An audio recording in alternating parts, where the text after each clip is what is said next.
ಯೆಶಾಯನ ಪ್ರವಾದನ ಗ್ರಂಥ 43ನೇ ಅಧ್ಯಾಯ 18ನೇ ವಚನದಲ್ಲಿ ಹೀಗೆ ಹೇಳುತ್ತದೆ, ಯೆಹೋವನು ಹೀಗೆನ್ನುತ್ತಾನೆ, ಹಳೆ ಸಂಗತಿಗಳನ್ನು ಜ್ಞಾಪಕಕ್ಕೆ ತಂದುಕೊಳ್ಳಬೇಡಿರಿ, ಪುರಾತನ ಕಾರ್ಯಗಳನ್ನು ಮರೆತು ಬಿಡಿರಿ. ಈಗೋ ಹೊಸ ಕಾರ್ಯವನ್ನು ಮಾಡುವೆನು, ಈಗ ತಲೆದೋರಿದೆ, ನಿಮಗೆ ಕಾಣುವುದಿಲ್ಲವೋ? ನಾನು ಅರಣ್ಯದಲ್ಲಿ ಮಾರ್ಗವನ್ನು ಏರ್ಪಡಿಸಿ ಅಡವಿಯಲ್ಲಿ ನದಿಗಳನ್ನು ಹರಿಸುವೆನು. ನನ್ನ ಸ್ತೋತ್ರವನ್ನು ಪ್ರಚುರಪಡಿಸಿರಿ ಎಂದು ನಾನು ಸೃಷ್ಟಿಸಿಕೊಂಡ ಆಪ್ತ ಜನರ ಜಲಪಾನಕ್ಕಾಗಿ ನಾನು ಅರಣ್ಯದಲ್ಲಿ ನೀರನ್ನು ಒದಗಿಸಿ ಅಡವಿಯಲ್ಲಿ ನದಿಗಳನ್ನು ಹರಿಸುವವನಾದ ಕಾರಣ ನರಿ, ಉಷ್ಟ್ರಪಕ್ಷಿ ಮೊದಲಾದ ಕಾಡು ಮೃಗಗಳು ನನ್ನನ್ನು ಘನಪಡಿಸುವವು. ಹೌದು, ಪ್ರಾಣಿ ಪಕ್ಷಿಗಳು ಕರ್ತನನ್ನು ಸ್ತುತಿಸುವುದಾದರೆ ಮನುಷ್ಯರಾದ ನಾವು ಇನ್ನು ಎಷ್ಟಾಗಿ ಆತನನ್ನು ಸ್ತುತಿಸಬೇಕಾಗಿದೆ. ಏಕೆಂದರೆ ಪ್ರಿಯರೇ, ಆತನ ಉಪಕಾರಗಳು ಅದು ಹೇಳಲಾಗದಂಥ ಅಸಂಖ್ಯವಾಗಿದೆ. ನಮ್ಮ ಜೀವಿತದಲ್ಲಿ ನಮಗೆ ಬರುವಂಥ ಕಷ್ಟಗಳ ಮಧ್ಯದಲ್ಲಿ ಆತನು ಒಂದು ಹೊಸ ಮಾರ್ಗವನ್ನು ಮಾಡಿ ನಮ್ಮನ್ನು ತಪ್ಪಿಸಿ ನಡೆಸುವಂಥ ದೇವನಾಗಿದ್ದಾನೆ. ಹೀಗೆ ಎಲ್ಲವನ್ನು ಮಾಡಲು ಸಾಧ್ಯನಾದಂಥ ದೇವನಿಗೆ ಸಾಧ್ಯ, ಎಲ್ಲ ಸಾಧ್ಯ, ನಿನ್ನಿಂದ ಎಲ್ಲ ಸಾಧ್ಯ ಎಂಬ ಹಾಡನ್ನು ಹಾಡಿ ಸ್ತುತಿಸೋಣ.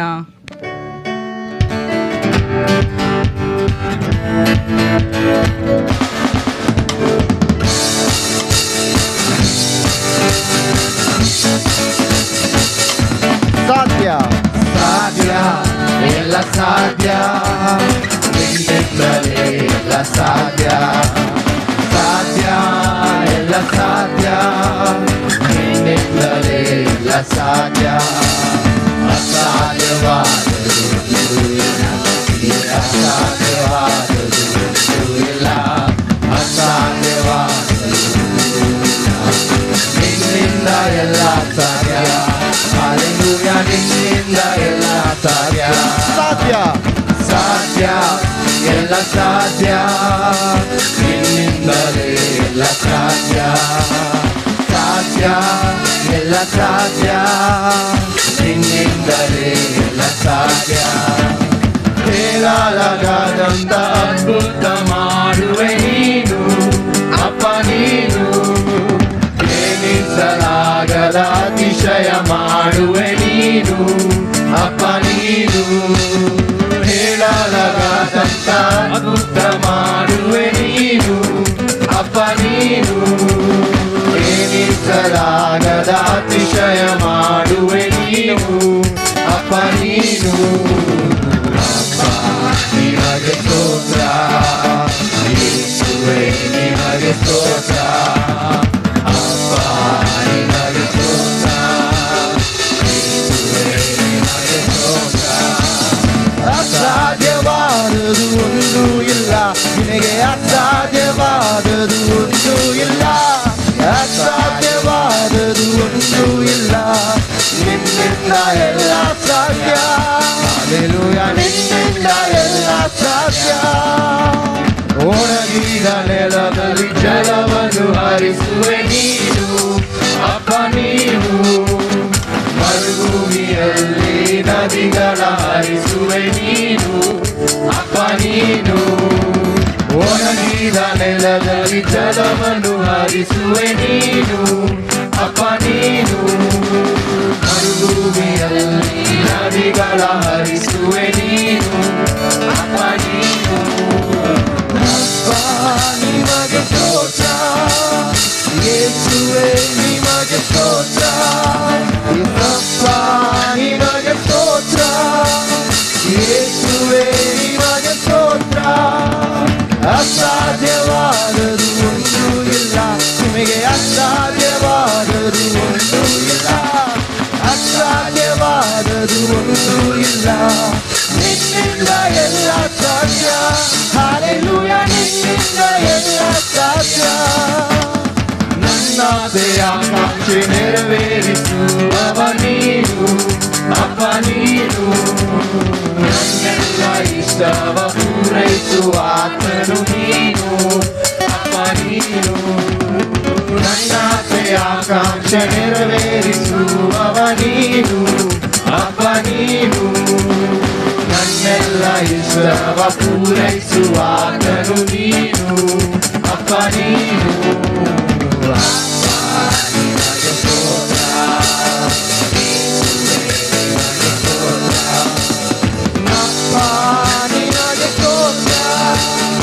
Yeshuwe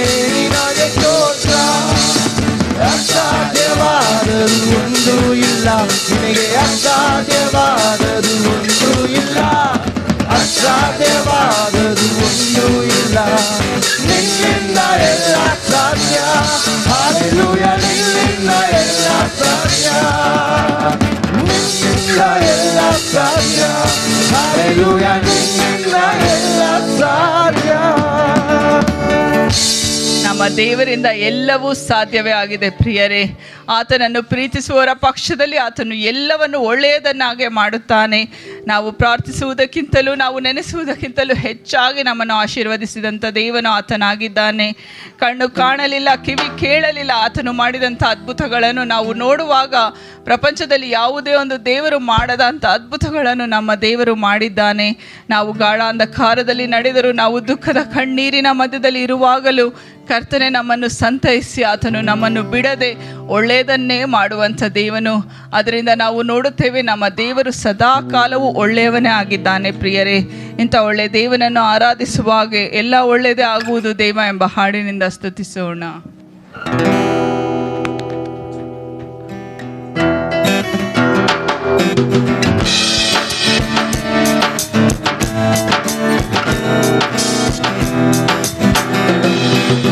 ಎಲ್ಲ ಒಳ್ಳೆಯದೇ ಆಗುವುದು ದೇವ, ನಿನ್ನ ಪ್ರೀತಿಸಿದ ನನಗೆ.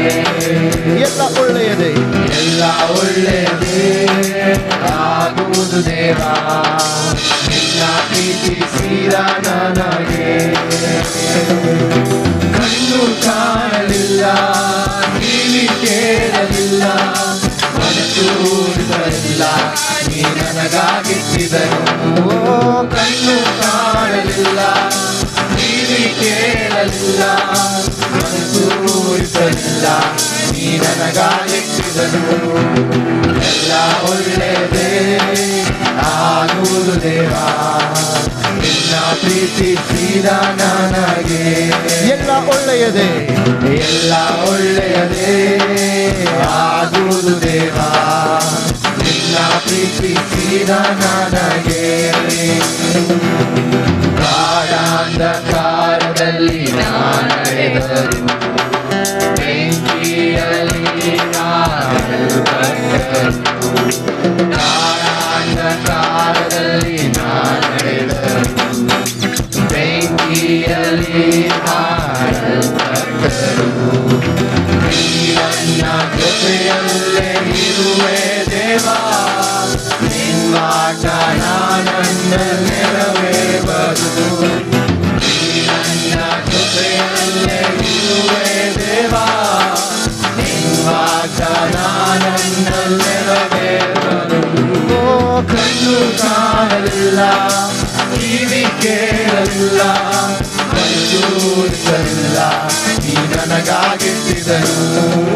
ಕಣ್ಣು ಕಾಣಲಿಲ್ಲ, ಕಿವಿ ಕೇಳಲಿಲ್ಲ, ಮನಸ್ಸು ಊರಿಸಲಿಲ್ಲ, ನೀ ನನಗಾಗಿಟ್ಟಿದನು. ಎಲ್ಲ ಒಳ್ಳೆಯದೇ ಆಗುವುದು ದೇವ, ನಿನ್ನ ಪ್ರೀತಿಸಿದ ನನಗೆ. ಎಲ್ಲ ಒಳ್ಳೆಯದೇ ಆಗುವುದು ದೇವ, ನಿನ್ನ ಪ್ರೀತಿಸಿದ ನನಗೆ. ಬಂಧು ಮಿತ್ರರು ನನ್ನ ಕೈಬಿಟ್ಟರು, ಆತ್ಮೀಯರು ನನ್ನ ದ್ವೇಷಿಸಿದರು. ಬಂಧು ಮಿತ್ರರು ನನ್ನ ಕೈಬಿಟ್ಟರು, ಆತ್ಮೀಯರು ನನ್ನ ದ್ವೇಷಿಸಿದರು. ನಿನ್ನ ಕೃಪೆ ನನಗೆ ಸಾಕು ದೇವ, ನಿನ್ನ ವಾಗ್ದಾನ ನನ್ನ ನೆರವೇರುವುದು. ನಿನ್ನ ಕೃಪೆ ನನಗೆ ಸಾಕು ದೇವ, ನಿನ್ನ ವಾಗ್ದಾನ ನನ್ನ ನೆರವೇರುವುದು. ಕಣ್ಣು ಕಾಣಲಿಲ್ಲ, ಕಿವಿ ಕೇಳಲಿಲ್ಲ, ಮನಸ್ಸು ಊರಿಸಲಿಲ್ಲ, ನೀ ನನಗಾಗಿಟ್ಟಿದನು. ಕಣ್ಣು ಕಾಣಲಿಲ್ಲ, ಕಿವಿ ಕೇಳಲಿಲ್ಲ, ಮನಸ್ಸು ಊರಿಸಲಿಲ್ಲ, ನೀ ನನಗಾಗಿಟ್ಟಿದನು. ಎಲ್ಲ ಒಳ್ಳೆಯದೇ ಆಗುವುದು ದೇವ, ನಿನ್ನ ಪ್ರೀತಿಸಿದ ನನಗೆ. ಎಲ್ಲ ಒಳ್ಳೆಯದೇ ಆಗುವುದು ದೇವ, ನಿನ್ನ ಪ್ರೀತಿಸಿದ ನನಗೆ.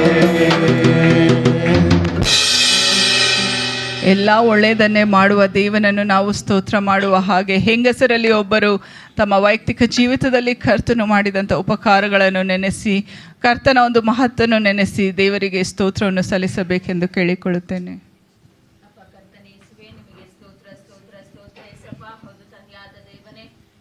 ಮುಂಜಾನೆ ವೇಳೆಯಲ್ಲಿ ಸ್ವಾಮಿ ನಿಮಗೆ ಸ್ತುತಿ ಎಸಗಲು ಸ್ವಾಮಿ ನಾವು ನಮಗೆ ಕೊಟ್ಟಂತ ಕೃಪೆಗಾಗಿ ಸ್ತೋತ್ರ ಏಸಪ್ಪ. ಹೌದೇಸಪ್ಪ, ಕಳೆದ ವಾರ ಕಳೆದ ದಿನವೆಲ್ಲ ಕಣ್ಣಗುಡ್ಡಿಯೋಪಾದಿಲಿ ಕಾಯ್ದು ಕಾಪಾಡಿ ರಕ್ಷಿಸಿ ನಡೆಸ್ಕೊಂಡು ಬಂದಂತ ದೇವರೇ ನಿಮಗೆ ಸ್ತೋತ್ರ ರಾಜನೇ. ಹೌದೇಸಪ್ಪ, ಹೌದು ತಂದೆಯಾದ ದೇವನೇ ಅಪ್ಪ, ಕಳೆದ 7 ತಿಂಗಳು ಕಣ್ಣಗುಡ್ಡಿಯೋಪಾದಿಯಲ್ಲಿ ಕಾಯ್ದು ಕಾಪಾಡಿ 8ನೇ ತಿಂಗಳ 2ನೇ ವಾರದಂದು ಸಹ ಕರ್ತನೆ ನಾವೆಲ್ಲರೂ ಕಾಲೇಜೆ ಇಡುವಾಗೆ ಕೊಟ್ಟಂತ ಕೃಪೆಗಾಗಿ ಸ್ತೋತ್ರ ಏಸಪ್ಪ. ಒಂದೊಂದು ದಿನ ಒಂದೊಂದು ಕ್ಷಣ ಸ್ವಾಮಿ ನಾವು ಬದುಕಿ ಉಳಿದಿರುವುದಾದ್ರೆ ಅದು ಏಸಪ್ಪ ನಿನ್ನ ಶುದ್ಧ ಕೃಪೆಯಾಗಿದೆ. ಅದಕ್ಕಾಗಿ ಸ್ತೋತ್ರ ರಾಜನೇ. ಅಪ್ಪ, ನಮ್ಮನ್ನು ರಕ್ಷಿಸಿದಂತ ದೇವರೇ, ಇತರರನ್ನು ಸಹ ನೀವು ರಕ್ಷಿಸುವಂತ ದೇವರಾಗಿದ್ದೀರಾ. ಅದಕ್ಕಾಗಿ ಸ್ತೋತ್ರ ರಾಜನೇ. ಹೌದೇಸಪ್ಪ, ನಮ್ಮ ವೈಯಕ್ತಿಕವಾಗಿ ಸ್ವಾಮಿ ಅಪ್ಪ ಕುಟುಂಬದಲ್ಲಿ ಸ್ವಾಮಿ ಎಷ್ಟು ಅದ್ಭುತಗಳನ್ನು ನೀವು ಮಾಡುತ್ತಾ ಬಂದಿದ್ದೀರಿ. ನಿಮಗೆ ಸ್ತೋತ್ರ ರಾಜನೇ. ನಮ್ಮ ಮಕ್ಕಳ ಜೀವಿತದಲ್ಲಿ ಅದ್ಭುತವಾಗಿ ಅತಿಶ್ರಯವಾಗಿ ನಡೆಸಿದಂತ ದೇವರೇ ನಿಮಗೆ ಸ್ತೋತ್ರ ರಾಜನೇ. ಹಾಗೆ ಸ್ವಾಮಿ ನಮ್ಮ ಸಭೆಯ ಪ್ರತಿ ಒಬ್ಬೊಬ್ಬರ ಕುಟುಂಬವನ್ನು ಆಶೀರ್ವದಿಸಿದಂತ ದೇವರೇ ನಿಮಗೆ ಸ್ತೋತ್ರ ರಾಜನೇ. ಅಪ್ಪ, ನಮಗೆ ಒಳ್ಳೆ ಸಭೆಯನ್ನು ಸಭಾ ಪಾಲಕರನ್ನು ದಯಪಾಲಿಸಿಕೊಟ್ಟಿದ್ದೀರಿ. ನಿಮಗೆ ಸ್ತೋತ್ರ ರಾಜನೇ. ಅಪ್ಪ, ತಂದೆ ಎಂದು ಕರೆಯುವಂತ ಭಾಗ್ಯವನ್ನು ಕೊಟ್ಟಂತ ದೇವರೇ ನಿಮ್ಗೆ ಕೋಟಿ ಕೋಟಿ ಸ್ತೋತ್ರ ರಾಜನೇ. ನೀವು ಇಲ್ಲದೆ ನಾವೇನು ಇಲ್ಲ ಸ್ವಾಮಿ. ನೀವೇ ನಮ್ಮನ್ನ ಪ್ರತಿ ಒಂದೊಂದು ದಿನ ಕ್ಷಣ ಸ್ವಾಮಿ ನಡೆಸುವಂತ ದೇವರಾಗಿದ್ದೀರಾ. ಅದಕ್ಕಾಗಿ ನಿಮಗೆ ಸ್ತೋತ್ರ ರಾಜನೇ. ಯೆಹೋವ ರಾಫನಾಗಿದ್ದೀರಾ. ಅದಕ್ಕಾಗಿ ಸ್ತೋತ್ರ ರಾಜನೇ. ನಮ್ಮ ಎಷ್ಟೋ ಪ್ರಾರ್ಥನೆಗಳಿಗೆ ಸದುತ್ತರವನ್ನು ಕೊಡುತ್ತಾ ಬಂದಿದ್ದೀರಿ. ನಿಮಗೆ ಸ್ತೋತ್ರ ರಾಜನೇ. ಹೌದೇಸಪ್ಪ, ಎಲ್ಲ ಸ್ತುತಿಗೂ ಘನತೆಗೂ ಸ್ವಾಮಿ ಯೋಗ್ಯನಾಗಿರುವಂತ ದೇವರೇ ನಿಮಗೆ ಮಾತ್ರನೇ ಸ್ತೋತ್ರವನ್ನು ಸಲ್ಲಿಸ್ತೇವೆ ರಾಜನೇ. ನೀವು ಮಾತ್ರನೇ ಯಾವಾಗ್ಲೂ ಹೆಚ್ಚಿಸಲ್ಪಡ್ಬೇಕಯ್ಯ, ನಾವು ತಗ್ಗಿಸಲ್ಪಡ್ಬೇಕು ಸ್ವಾಮಿ. ನಮ್ಮೆಲ್ಲ ಸ್ತುತಿ ಸ್ತೋತ್ರಗಳನ್ನ ಯೇಸು ಕ್ರಿಸ್ತನ ನಾಮದಲ್ಲಿ ಸಲ್ಲಿಸ್ತೇವೆ. ನನ್ನ ಪ್ರೀತಿ ಉಳ್ಳ ತಂದೆಯೇ.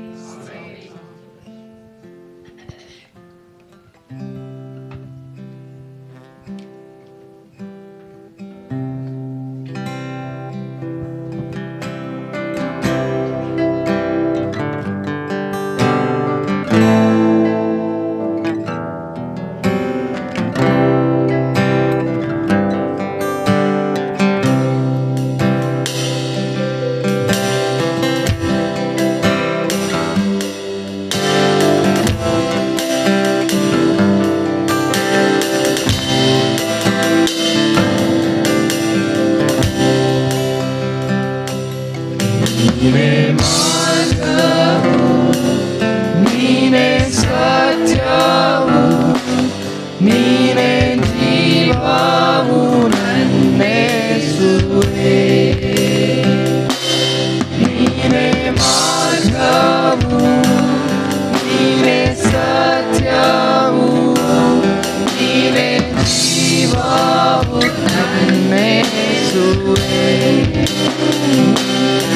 ಸುರಕ್ಷೆ ನನ್ನೇ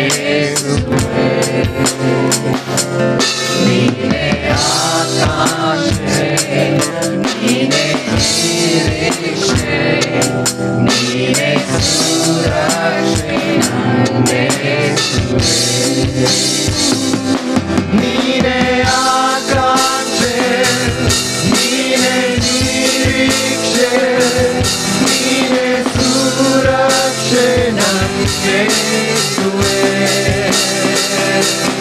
ನೀನೇ ಆಕಾಂಕ್ಷೆ, ನೀನೇ ನಿರೀಕ್ಷೆ, ನೀನೇ ಸುರಕ್ಷೆ ನಮಗೆ ಯೇಸುವೇ. ನಮಿಸುವೆನು, ನಮಿಸುವೆನು, ನಮಿಸುವೆನು, ನನ್ನನ್ನೇ ಸಮರ್ಪಿಸಿ ನಮಿಸುವೆನು, ನಮಿಸುವೆನು, ನಮಿಸುವೆನು.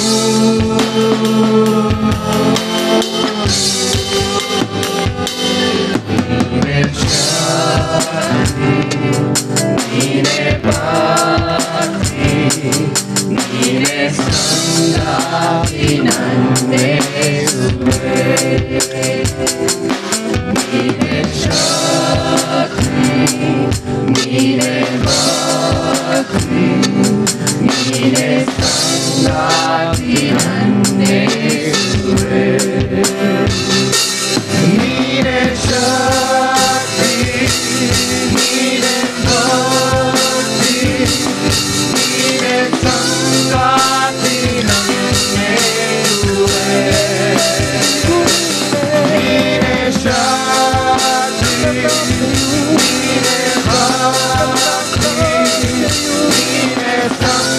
ನೀನೇ ಭಕ್ತಿ,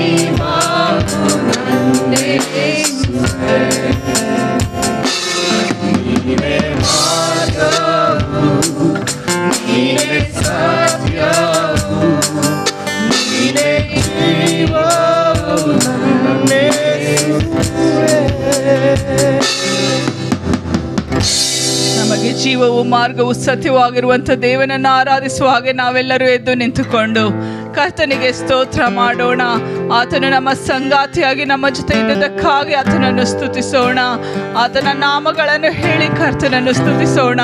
ನಮ್ಮ ಹೃದಯಗಳನ್ನು, ನಮ್ಮ ಮನಸ್ಸುಗಳನ್ನು, ನಮ್ಮ ಬಾಯಿಗಳನ್ನು ಬೆಚ್ಚಿ ದೇವಾದಿ ದೇವನು ಕರ್ತಾದಿ ಕರ್ತನನ್ನು ಆರಾಧಿಸೋಣ.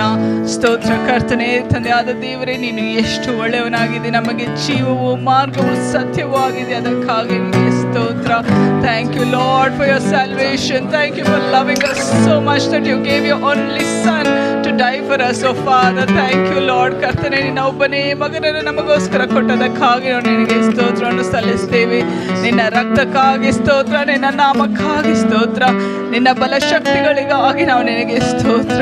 ನೀನು ಉನ್ನತನು ಕರ್ತನೆ, ನೀನು ಮಹೋನ್ನತನು, ಸರ್ವಸ್ತುತಿ ಸ್ತೋತ್ರಗಳಿಗೆ ಯೋಗ್ಯನಾದಂಥ ಪರಲೋಕದ ದೇವರು ನೀನಾಗಿದೆ, ಅದಕ್ಕಾಗಿ ನಿನಗೆ ಸ್ತೋತ್ರ ಕರ್ತನೆ. ನಿನ್ನ ಕೈಲಿ ಅಸಾಧ್ಯವಾದ ಕಾರ್ಯವು ಉಂಟು ಇಲ್ಲ ಕರ್ತನೆ, ನಿನ್ನ ಕೈಲಿ ಅಸಾಧ್ಯವಾದ ಕಾರ್ಯವು ಒಂದು ಇಲ್ಲ ಕರ್ತನೆ.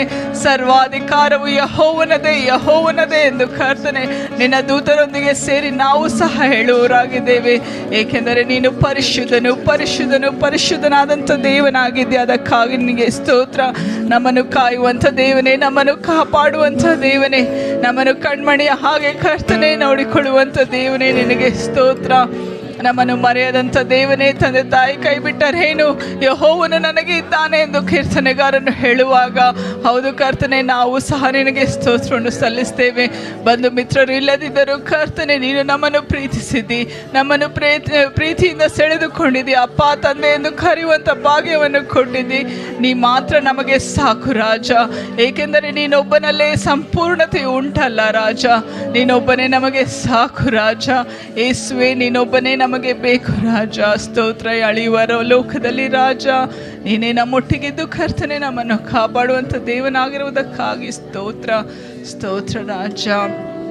ಪರಿಶುದ್ಧನೇ ಸ್ತೋತ್ರ. ಸ್ತೋತ್ರ ಕರ್ತನೆ. ಉತ್ತಮನೇ ನಿನಗೆ ಸ್ತೋತ್ರ. ನೀನು ನಮ್ಮ ಜೀವಿತದಲ್ಲಿ ಕರ್ತನೆ. Praise you, Father. Thank you so much, Lord. You are enough, Father. Yes, Father. Yes, Lord.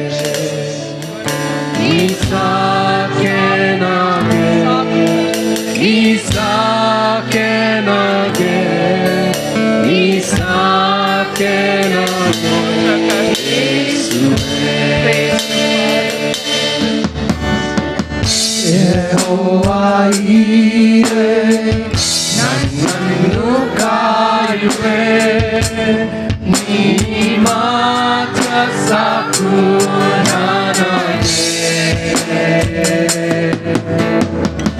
ಯೆಹೋವಾ ರಾಫ ಸೌಖ್ಯದಾಯಕ,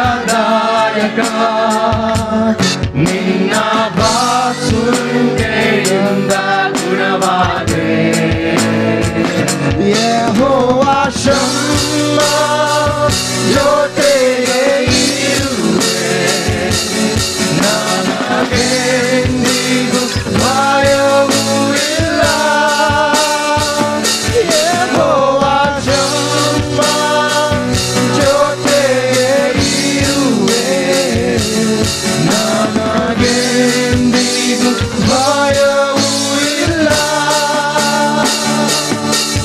ನೀ ಮಾತ್ರ ಸಾಕು, ನೀ ಮಾತ್ರ ಸಾಕು, ನೀ ಮಾತ್ರ ಸಾಕು ನನಗೆ. ನೀ ಸಾಕೆ ನನಗೆ, ನೀ ಸಾಕೆ ನನಗೆ, ನೀ ಸಾಕೆ ನನಗೆ ಯೇಸುವೇ. ಯೆಹೋವಾ ಶಾಲೋಮ್ ನನ್ನ ಸಮಾಧಾನ, ನನಗೆಂದಿಗೂ ಸೋಲು ಇಲ್ಲ. ಯೆಹೋವಾ ನಿಸ್ಸಿಯೇ ನನ್ನ ಜಯ ಧ್ವಜವು, ನನಗೆಂದಿಗೂ ಸೋಲು ಇಲ್ಲ. ಯೆಹೋವಾ ರೂವಾ ಒಳ್ಳೆಯ ಕುರುಬ,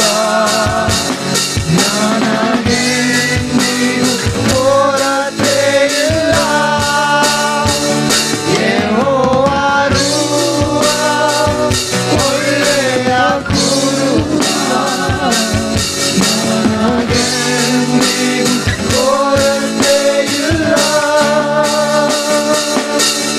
ನೀ ಮಾತ್ರ ಸಾಕು, ನೀ ಮಾತ್ರ ಸಾಕು, ನೀ ಮಾತ್ರ ಸಾಕು ನನಗೆ.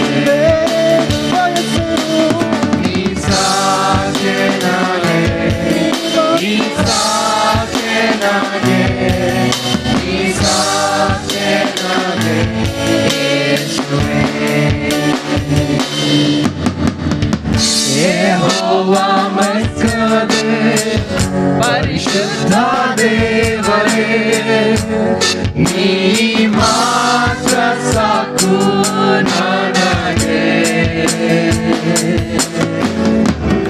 ಯೆಹೋವಾ ಹೊಸೆನು ನೀ ನನ್ನ ರೂಪಿಸಿದೆ, ನೀ ಮಾತ್ರ ಸಾಕು ನನಗೆ.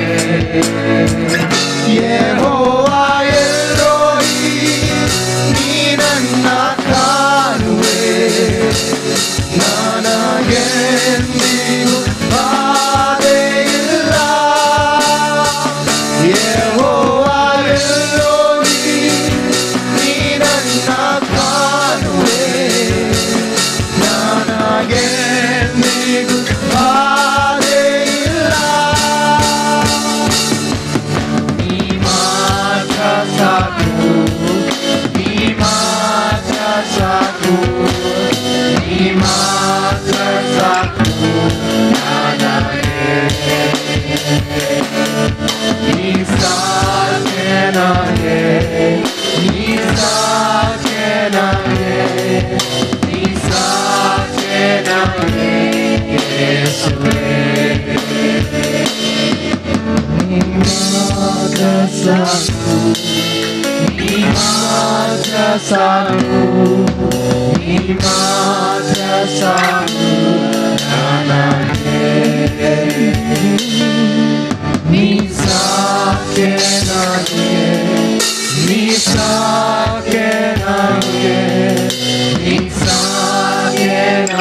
ಆರಾಧನೆ ಆರಾಧನೆ ಆರಾಧನೆ ನಿಮಗೆ ಆರಾಧನೆ ಆರಾಧನೆ ಆರಾಧನೆ ನಿಮಗೆ ನಿರೀಕ್ಷೆಗೂ ಮೇಲಾಗಿ ಮಾಡುವವನೇ ಪ್ರಾರ್ಥನೆಗೆಲ್ಲ ಉತ್ತರ ಕೊಡುವವನೇ ನಿರೀಕ್ಷೆಗೂ ಮೇಲಾಗಿ ಮಾಡುವವನೇ ಪ್ರಾರ್ಥನೆಗೆಲ್ಲ ಉತ್ತರ ಕೊಡುವವನೇ ನನಗೆಲ್ಲವೂ ನೀನೆ ಅಗತ್ಯವೆಲ್ಲ ಸಂಧಿಸುವೆ ಯೆಹೋವನೇ ನನಗೆಲ್ಲವೂ ನೀನೆ ನನ್ನ ಅಗತ್ಯವೆಲ್ಲ ಸಂಧಿಸುವೆ ಆರಾಧನೆ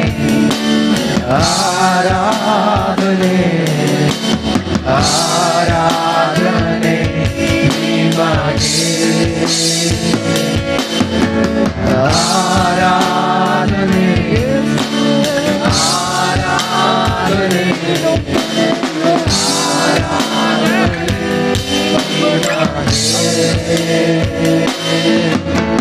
ಒಂದೊಂದು ದಿನವೂ ಅತಿಶಯವಾಗಿ ಪೋಷಿಸಿದೆ ತಗ್ಗಿನ ಸ್ಥಳಗಳೆಲ್ಲ ಮೇಲೆತ್ತಿದೆ ಒಂದೊಂದು ದಿನವೂ ಅತಿಶಯವಾಗಿ ಪೋಷಿಸಿದೆ ತಲೆ ತಗ್ಗಿನ ಸ್ಥಳಗಳೆಲ್ಲ ಮೇಲೆತ್ತಿದೆ ನನಗೆಲ್ಲವೂ ನೀನೆ ನನ್ನ ಅಗತ್ಯವೆಲ್ಲ ಸಂಧಿಸುವೆ ಯೆಹೋವನೇ ನನಗೆಲ್ಲವೂ ನೀನೆ ನನ್ನ ಅಗತ್ಯವೆಲ್ಲ ಸಂಧಿಸುವೆ ಆರಾಧನೆ ಆರಾಧನೆ ಆರಾಧನೆ ನಿಮಗೆ ಆರಾಧನೆ ಆರಾಧನೆ ಆರಾಧನೆ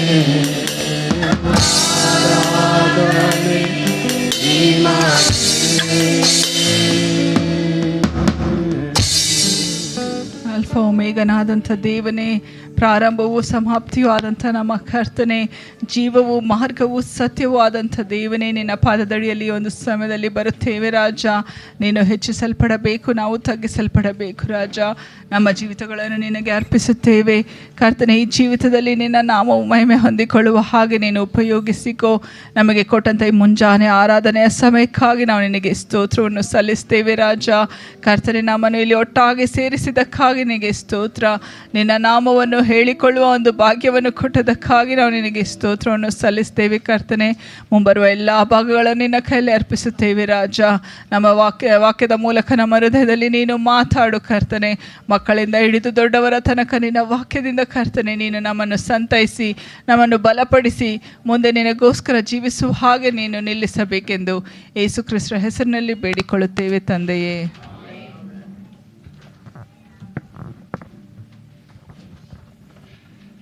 ನಾವು ನಿಂತಿರುವಂತೆ ನಮ್ಮ ಸತ್ಯವೇದಗಳನ್ನ 1 ಯೋಹಾನನ ಪತ್ರಿಕೆಗೆ 4ನೇ ಅಧ್ಯಾಯ ತಿಳಿಸ್ಕೊಳ್ಳೋಣ ಪ್ರಿಯರೇ. 1 ಯೋಹಾನ 4, 1 John chapter 4, 8, 9, 10, 8, 9, 10. ನಮ್ಮದೇ ಅಂತ ಸೌಭಾಗ್ಯ ಸ್ಟೋರಿ ವಚನಗಳು ಓದಬೇಕಾದ್ರೆ ನಾವು ಗಮನಿಸಿಕೊಳ್ಳೋಣ. 1 ಯೋಹಾನ 4ನೇ ಅಧ್ಯಾಯ 8 ಮತ್ತು 9, 10ನೇ ವಚನಗಳು. 1 John chapter 4 verses 8, 9, 10.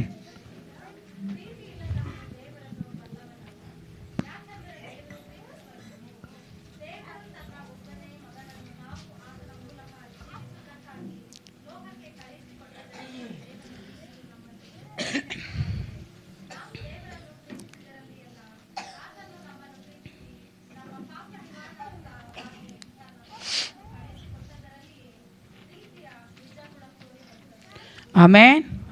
ಈ ವಾಕ್ಯಾನುಸಾರವಾಗಿ ದೇವರು ನಮ್ಮನ್ನು ಆಶೀರ್ವದಿಸಲಿ. ಪ್ರೀತಿಯಿಂದ ಜೀವಿಸುವುದಕ್ಕಾಗಿ ಈ ಒಂದು ಸಮಯದ ಮಕ್ಕಳು ಸಂಡೇ ಸ್ಕೂಲ್ಗೆ ಹೋಗಬೇಕಾದ್ರೆ ಕಾಣಿಕೆ ತೆಗೆಯೋ ಸಮಯ.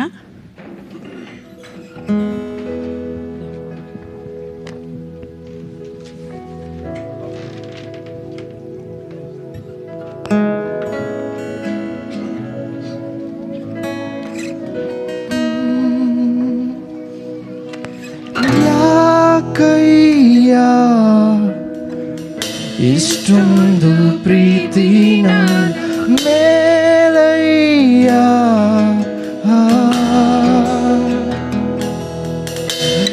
ಯಾಕಯ್ಯ ಇಷ್ಟೊಂದು ಪ್ರೀತಿನ ಮೇಲಯ್ಯ,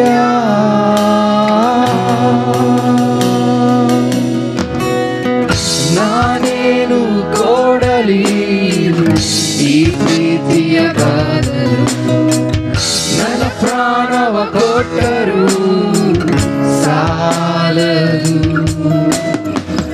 ನನ್ನ ತಂದೆ ತಾಯಿಯು ನನ್ನ ಕೈ ಬೆಟ್ಟರು, ನೀ ನನ್ನ ಎಂದಿಗೂ ಬೀಡರು, ನಿನ್ನ ಪ್ರೀತಿಯ ಸೂರಿಸು ಸೂರಿಸು ಯೇಸುವೇ, ನಿನ್ನ ಪ್ರೀತಿಯ ಸೂರಿಸು ಸೂರಿಸು ಯೇಸುವೇ, ನಿನ್ನ ಪ್ರೀತಿಯ ಸೂರಿಸು ಸೂರಿಸು ಯೇಸುವೇ, ನಿನ್ನ ಪ್ರೀತಿಯ ಸೂರಿಸು ಸೂರಿಸು ಯೇಸುವೇ, ಯಾಕಯ್ಯ ಇಷ್ಟೊಂದು ಪ್ರೀತಿನ ಮೇಲಯ್ಯ,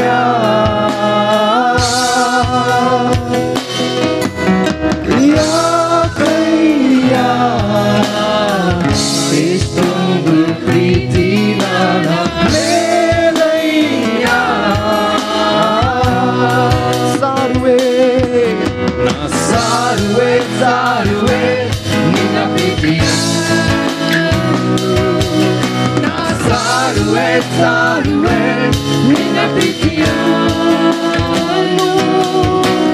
ಸಾರುವೆ ಸಾರುವೆ ನಿನ್ನ ಪ್ರೀತಿಯ, ಸಾರುವೆ ಸಾರುವೆ ನಿನ್ನ ಪ್ರೀತಿಯ, ಯಾಕಯ್ಯ ಇಷ್ಟೊಂದು ಪ್ರೀತಿನ ಮೇಲಯ್ಯ,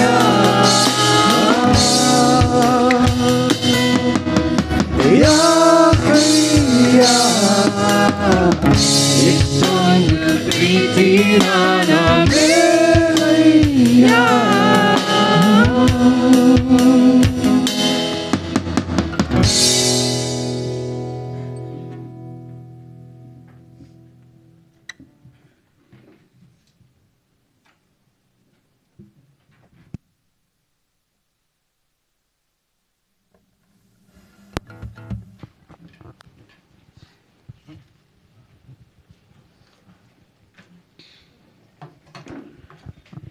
ನಮ್ಮನ್ನು ಪ್ರೀತಿಸಿ ನಮಗಾಗಿ ಆತನನ್ನೇ ಒಪ್ಪಿಸಿಕೊಟ್ಟಂಥ ಯೇಸು ಕ್ರಿಸ್ತನ ನಾಮದಲ್ಲಿ ನಿಮ್ಮೆಲ್ಲರೂ ನಾವು ಸ್ವಾಗತ ಮಾಡುವವರಾಗಿದ್ದೇವೆ.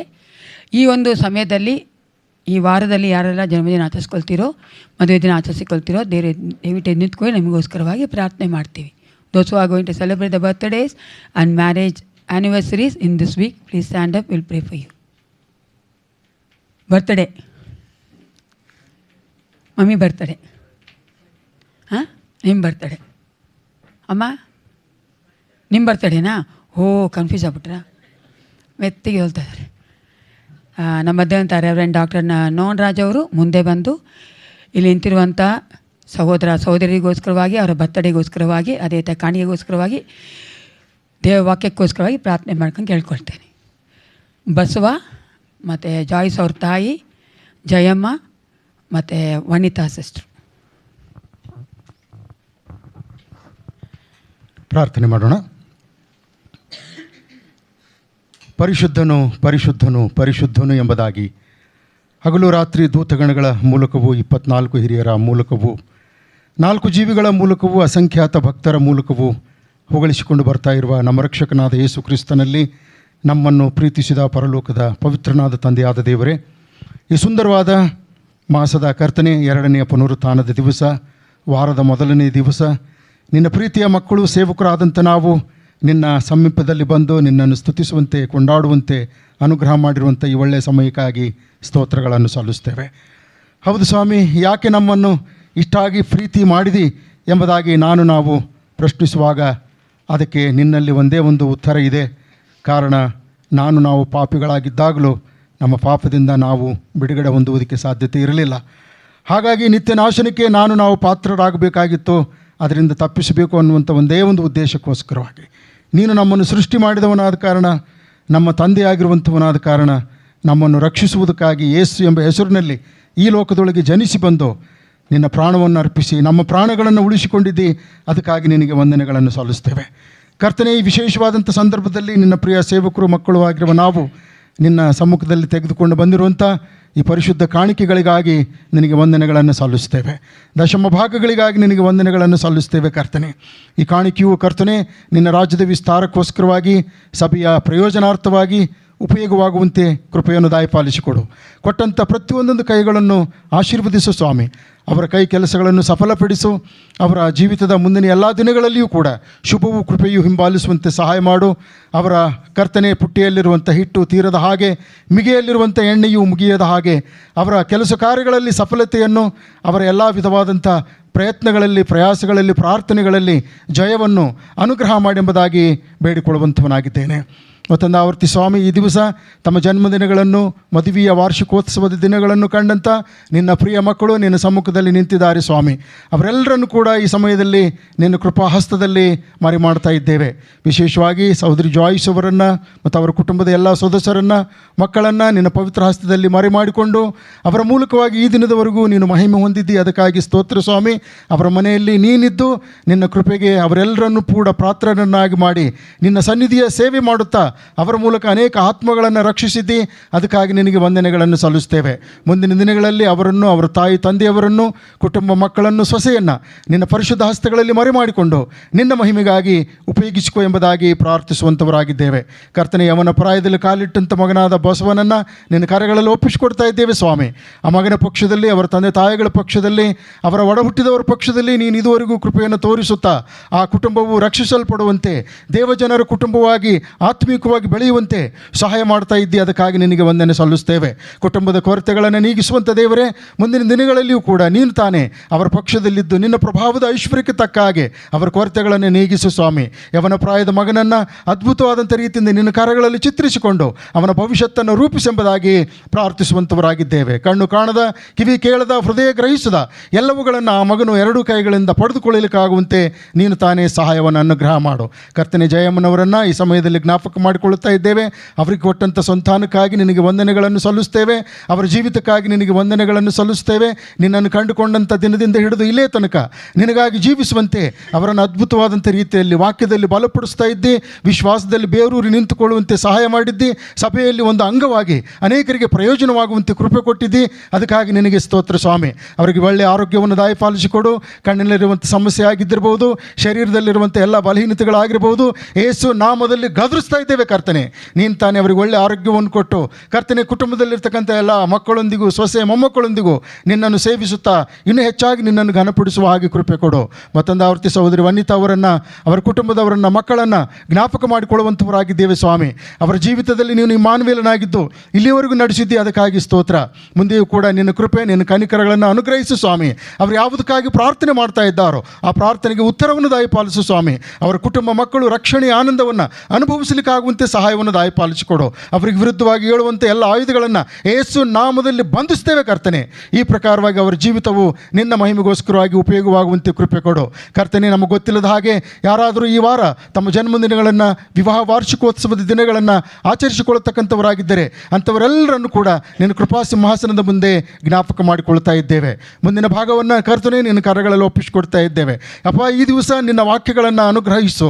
ಯಾವ ದಾಸನ ಮೂಲಕವಾಗಿ ನಿನ್ನ ವಾಕ್ಯಗಳನ್ನು ತೆಗೆದುಕೊಂಡು ಬರ್ತಾ ಇದೆಯೋ ಆ ದಾಸರನ್ನು ಶಿಲುಬೆ ಹಿಡಿದವರಲ್ಲಿ ಮರಿ ಮಾಡಿಕೊಂಡು ಅವರ ಮೂಲಕವಾಗಿ ನನಗೂ ನಮ್ಮೆಲ್ಲರಿಗೂ ಆತ್ಮಿಕ ಪ್ರಯೋಜನವಾಗುವ ಹಾಗೆ, ಎಚ್ಚರಿಕೆ ಉಂಟಾಗುವ ಹಾಗೆ, ನಮ್ಮನ್ನು ನಾವು ತಿದ್ದಿಕೊಳ್ಳುವ ಹಾಗೆ ನಿನ್ನ ಆತ್ಮನ ಬಲದಲ್ಲಿ ನಡೆಸೆಂಬುದಾಗಿ ಬೇಡಿಕೊಳ್ತಾ ಇದ್ದೇವೆ. ಭಾನುವಾರದ ಶಾಲೆಯ ಮಕ್ಕಳನ್ನು ಮತ್ತು ಎಲ್ಲ ಕರ್ತನೆ ಶಿಕ್ಷಕ ಶಿಕ್ಷಕಿಯರನ್ನು ನಿನ್ನ ಪರಿಶುದ್ಧ ಹಸ್ತಗಳಲ್ಲಿ ಒಪ್ಪಿಸಿಕೊಡ್ತಾ ಇದ್ದೇವೆ.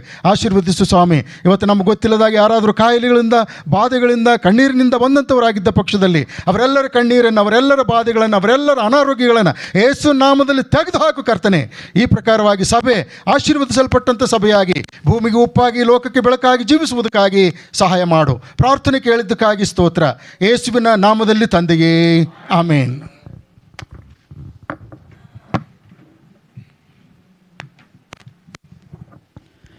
Praise lord. ಎಲ್ಲರೂ ಸಂತೋಷವಾಗಿದ್ದೀರಾ?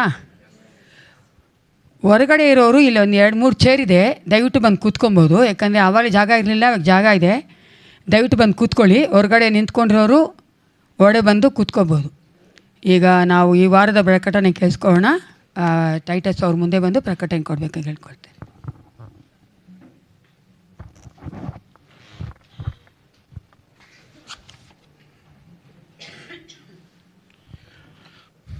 ಈ ವಾರದ ಪ್ರಕಟಣೆಗಳು: ಮಂಗಳವಾರ ಸಾಯಂಕಾಲ ಮನೆಗಳಲ್ಲಿ ಪ್ರಾರ್ಥನೆ ಇರುತ್ತದೆ. ಸೊ ಈ ವಾರದಲ್ಲಿ ಯಾರ ಮನೆಯಲ್ಲಿ ಪ್ರಾರ್ಥನೆ ಬೇಕು ಎಂಬುದಾಗಿ ನೀವು ತಿಳಿಸುವುದಾದರೆ ನಿಮ್ಮ ಮನೆಗೆ ಬಂದು ಪ್ರಾರ್ಥನೆ ಮಾಡುವಂಥರಾಗಿದ್ದೇವೆ. ಬುಧವಾರ ಸಾಯಂಕಾಲ ಪ್ರಾರ್ಥನೆ ಇರುವುದಿಲ್ಲ, ಅದು ಯಾಕಂದರೆ ಆಗಸ್ಟ್ 15ಗೆ ಕೆಲವು ಪ್ರಿಪ್ರೇಷನ್ಸ್ ಇದೆ. ಶುಕ್ರವಾರ ಸಾಯಂಕಾಲ ಬೈಬಲ್ ಸ್ಟಡಿ ಇರುತ್ತದೆ. ಸೊ ಈ ಒಂದು ಬೈಬಲ್ ಸ್ಟಡಿ 7 ಗಂಟೆ ನಡೆಯುವಂಥ ಒಂದು ಬೈಬಲ್ ಸ್ಟಡಿಯಲ್ಲಿ ತಾವೆಲ್ಲರೂ ಪಾಲ್ಗೊಳ್ಬೇಕಾಗಿ ಕೇಳ್ಕೊತೀನಿ. ಮತ್ತು ಶನಿವಾರ ಸಾಯಂಕಾಲ ಹಾಡಿನ ಅಭ್ಯಾಸ ಇರುತ್ತದೆ. ಬರುವಂಥ ಭಾನುವಾರ ಬೆಳಗಿನ ಜಾವ 8 ಸಭೆಯಲ್ಲಿ ಆರಾಧನೆ ಇರುತ್ತದೆ. ಇವತ್ತು ಸಭೆಯಾದ ನಂತರ ವಿಮೆನ್ಸ್ ಫೆಲೋಶಿಪ್ ಇರುತ್ತದೆ. ಸೊ ಎಲ್ಲ ಮಹಿಳೆಯರು ಸಭೆಯಾದ ನಂತರ ಇಲ್ಲೇ ಇರಬೇಕಾಗಿ ನಾನು ಕೇಳ್ಕೊತೇನೆ. ಮತ್ತು ವಿಶೇಷವಾದ ಪ್ರಕಟಣೆ: SNBC BTH ಕ್ಲಾಸಸ್ನ ನಾವು ಪ್ರಾರಂಭಿಸಿದ್ದೇವೆ. ಸೊ ಯಾರಿಗಾದರೂ ಕಲೀಲಿಕ್ಕೆ ಇಂಟ್ರೆಸ್ಟ್ ಇದ್ದರೆ ತಾವೆಲ್ಲರೂ ಇವತ್ತೇ ಹೆಸರು ಕೊಡಬೇಕಾಗಿ ನಾನು ಕೇಳ್ಕೊತೇನೆ. ಏಕೆಂದರೆ ಈ ಒಂದು ಸ್ಯಾಟರ್ಡೇಯಿಂದ ನಾವು ಆ ಒಂದು ಕ್ಲಾಸಸ್ನ ಕಂಟಿನ್ಯೂಸ್ ಆಗಿ ಮಾಡುವಂಥರಾಗಿದ್ದೇವೆ. ಮತ್ತು ಇನ್ನೊಂದು ಪ್ರಕಟಣೆ, ಆಗಸ್ಟ್ 15 ಅದು ಥರ್ಸ್ಡೇ. ಸೊ ಈಗಾಗಲೇ ತಿಳಿಸಿದ ಹಾಗೆ ಬೆಳಗಿನ ಜಾವ 10ರಿಂದ 1 ಗಂಟೆವರೆಗೂ ಹೆಣ್ಣೂರು ಚರ್ಚಲ್ಲಿ ರಿವೈವಲ್ ಮೀಟಿಂಗ್ ಇರುತ್ತದೆ. ಸೊ ಈ ಒಂದು ಉಜ್ಜೀವನ ಕೂಟದಲ್ಲಿ ತಾವೆಲ್ಲರೂ ಪಾಲ್ಗೊಳ್ಬೇಕಾಗಿ ನಾನು ಕೇಳ್ಕೊತೇನೆ. ಗಮನಿಸಿ, 8 ಗಂಟೆಗೆ ಇಲ್ಲಿ ಸಭೆಯ ಮುಂದೆ DJNC ಮುಂದೆ ಫ್ಲ್ಯಾಗ್ ಹಾಯಿಸ್ಟಿಂಗ್ ಇರುತ್ತದೆ. 8 ನಿಮಗೆ ಟ್ರಾವೆಲ್ ಅರೇಂಜ್ ಮಾಡಿದ್ದೀವಿ. ಸೊ ಫಸ್ಟ್ ಟ್ರಿಪ್ 8:30ಗೆ ಹೋಗುತ್ತೆ. ಸೊ ನೀವೆಲ್ಲರೂ ಅಟ್ಲೀಸ್ಟ್ 8:20 ಒಳಗಡೆ ಬರಬೇಕು. ಆಮೇಲೆ ಸೆಕೆಂಡ್ ಟ್ರಿಪ್ 9:30 ಇರುತ್ತದೆ. ಓಕೆ. ಆಮೇಲೆ ಅವತ್ತು 9ರಿಂದ 10 ಗಂಟೆವರೆಗೂ ಬ್ಯಾಪ್ಟಿಸಮ್ ಇದೆ. ನಮ್ಮ ಸಭೆಯ ಅನೇಕ ಯವನಸ್ಥರು ಬ್ಯಾಪ್ಟಿಸಮ್ ತೊಗೊತಾ ಇದ್ದಾರೆ. ಸೊ ಆಮೇಲೆ 10ರಿಂದ 1 ಗಂಟೆವರೆಗೂ ಉಜ್ಜೀವನ ಕೂಟ ಇರುತ್ತದೆ. ತದನಂತರ ಊಟ ಸಹ ನಾವು ಅರೇಂಜ್ ಮಾಡಿದ್ದೇವೆ. ಸೊ ಈ ಎಲ್ಲ ಒಂದು ಕಾರ್ಯಕ್ರಮಗಳಲ್ಲಿ ತಾವೆಲ್ಲರೂ ಪಾಲ್ಗೊಳ್ಬೇಕಾಗಿ ನಾನು ಪ್ರೀತಿಯಿಂದ ಕೇಳ್ತೀನಿ.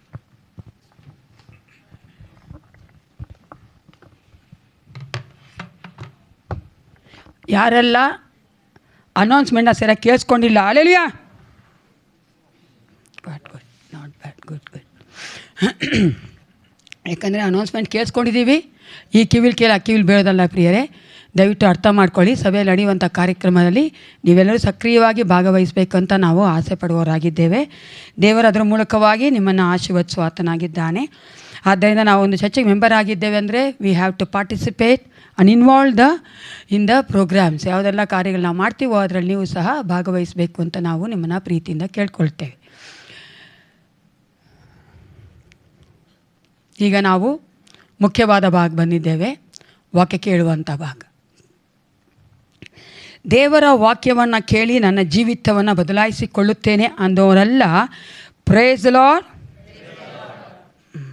ಯಾಕಂದರೆ ವಾಕ್ಯ ಭಾಗ ಅದು ಬಹಳ ಮುಖ್ಯವಾಗಿ ಬೇಕಾದಂಥದ್ದು. ಆರಾಧನೆಯಲ್ಲಿ ಸ್ತೋತ್ರ ಮಾಡೋದರಲ್ಲಿ ನಾವು ದೇವರಿಗೆ ಆರಾಧನೆ ಮಾಡಿ, ದೇವರಿಗೆ ಸ್ತೋತ್ರ ಮಾಡಿ, ಆತನೊಂದಿಗೆ ನಾವು ಐಕ್ಯತೆಯಲ್ಲಿ ಇದ್ದೇವೆ ಅಂತ ತೋರಿಸಿಕೊಡುವಂಥದ್ದು. ಆದರೆ ವಾಕ್ಯ ನಮ್ಮೊಂದಿಗೆ ನಾವು ಮಾತನಾಡುವಾಗ ದೇವರು ನಮ್ಮೊಟ್ಟಿಗೆ ಮಾತನಾಡ್ತಾ ಇದ್ದಾನೆ.